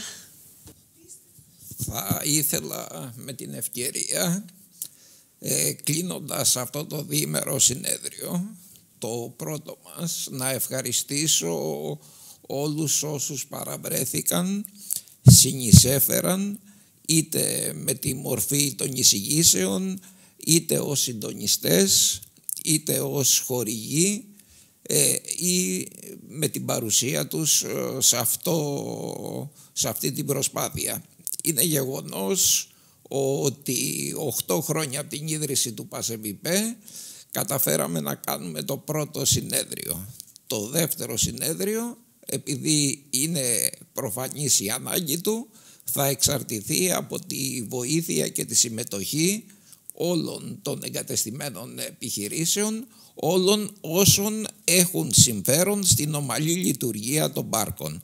Το πρώτο συνέδριο έγινε με τη μεγάλη προσπάθεια του Διοικητικού Συμβουλίου και των μελών του ΠΑΣΕΒΙΠΕ, με την εξασφάλιση της χρηματοδότησης και του τρεξίματος, με την πολύ μεγάλη προσπάθεια της κυρίας Εϊμανίδη και των βοηθών της, και νομίζω ότι θα προσπαθήσουμε τα συμπεράσματα να είναι στοχευμένα, συνοπτικά και στρατηγικά, θεωρώντας ότι επιτέλους η πολιτεία θα μας ακούσει, γιατί πολλά από αυτά που υπόθηκαν σήμερα από τον ΠΑΣΕΒΙΠΕ τουλάχιστον, αλλά και από άλλους φορείς βιομηχανικών περιοχών, οι οποίοι υπάρχουν πριν τη δημιουργία του ΠΑΣΕΒΙΠΕ, έχουν υποθεί, δεν έχουν ακουστεί και δεν έχουν ενσωματωθεί. Θα σημειώσω ότι στο πρώτο μας ραντεβού σαν ΠΑΣΕΒΙΠΕ με τον νυν Υπουργό, τον κύριο Σκρέκα, όταν του είπαμε, η πρώτη μας πρόταση ήταν, Υπουργέ, ο 4982 είναι προβληματικός, η άμεση απάντησή του ήταν ελπιδοφόρα και θα την καλέσουμε ότι η εκτελεστική εξουσία είναι εδώ και μπορεί να αλλάξει τα πάντα. Αυτό μας είπε επιλέξει. Κατά συνέπεια θα καλέσουμε τον Υπουργό στη βάση των συμπερασμάτων του συνεδρίου αυτού να αλλάξει, όπως ο ίδιος είπε, όλα αυτά τα οποία προκύπτουν ότι είναι μια παθογένεια. Κλείνοντας εδώ, καταρχάς θα πρέπει να δηλώσω ότι το πρώτο συνέδριο είναι προσπάθεια και ένιωσα αμήχανα με τη συνεχή επίκληση του Προέδρου. Εντάξει, ήθιστε αυτό, η πραγματικότητα όμως θα πρέπει να υποθεί. Υπήρξε οργανωτική επιτροπή σημαντική, όλο το Διοικητικό Συμβούλιο και όλα τα μέλη συνέβαλαν και θεωρώ ότι κατά 99% η επιτυχία και η οργάνωση του συνεδρίου οφείλεται σε αυτά.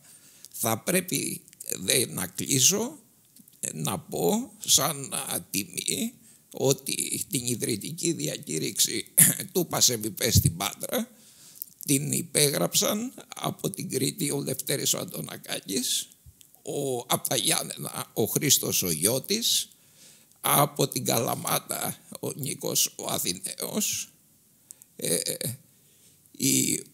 από τη Σύνδο και θα πρέπει να το πούμε ο Σάββας ο Τουατζόγλου, που όλοι οι βυρσοδέψες είναι θύματα αυτής της πολιτικής και χάσαμε ένα σημαντικό κλάδο.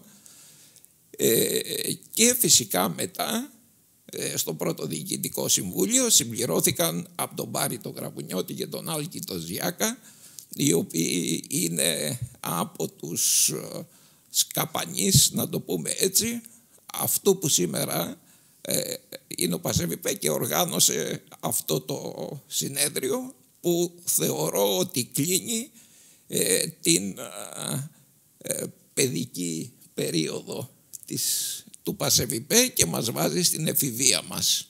Θα έχουμε τη συνεισφορά του κυρίου Πολυχρονόπουλου στο να αποκτήσουμε και στελέχη, να τα χρηματοδοτήσουμε, να συνδράμουν στη βοήθειά μας. Με αυτά λοιπόν τα λόγια να σας ευχαριστήσω και να σας πω καλή συνέχεια για το Σαββατοκύριακο και καλή επιστροφή σε όσους είσαστε από μακριά. Ευχαριστώ.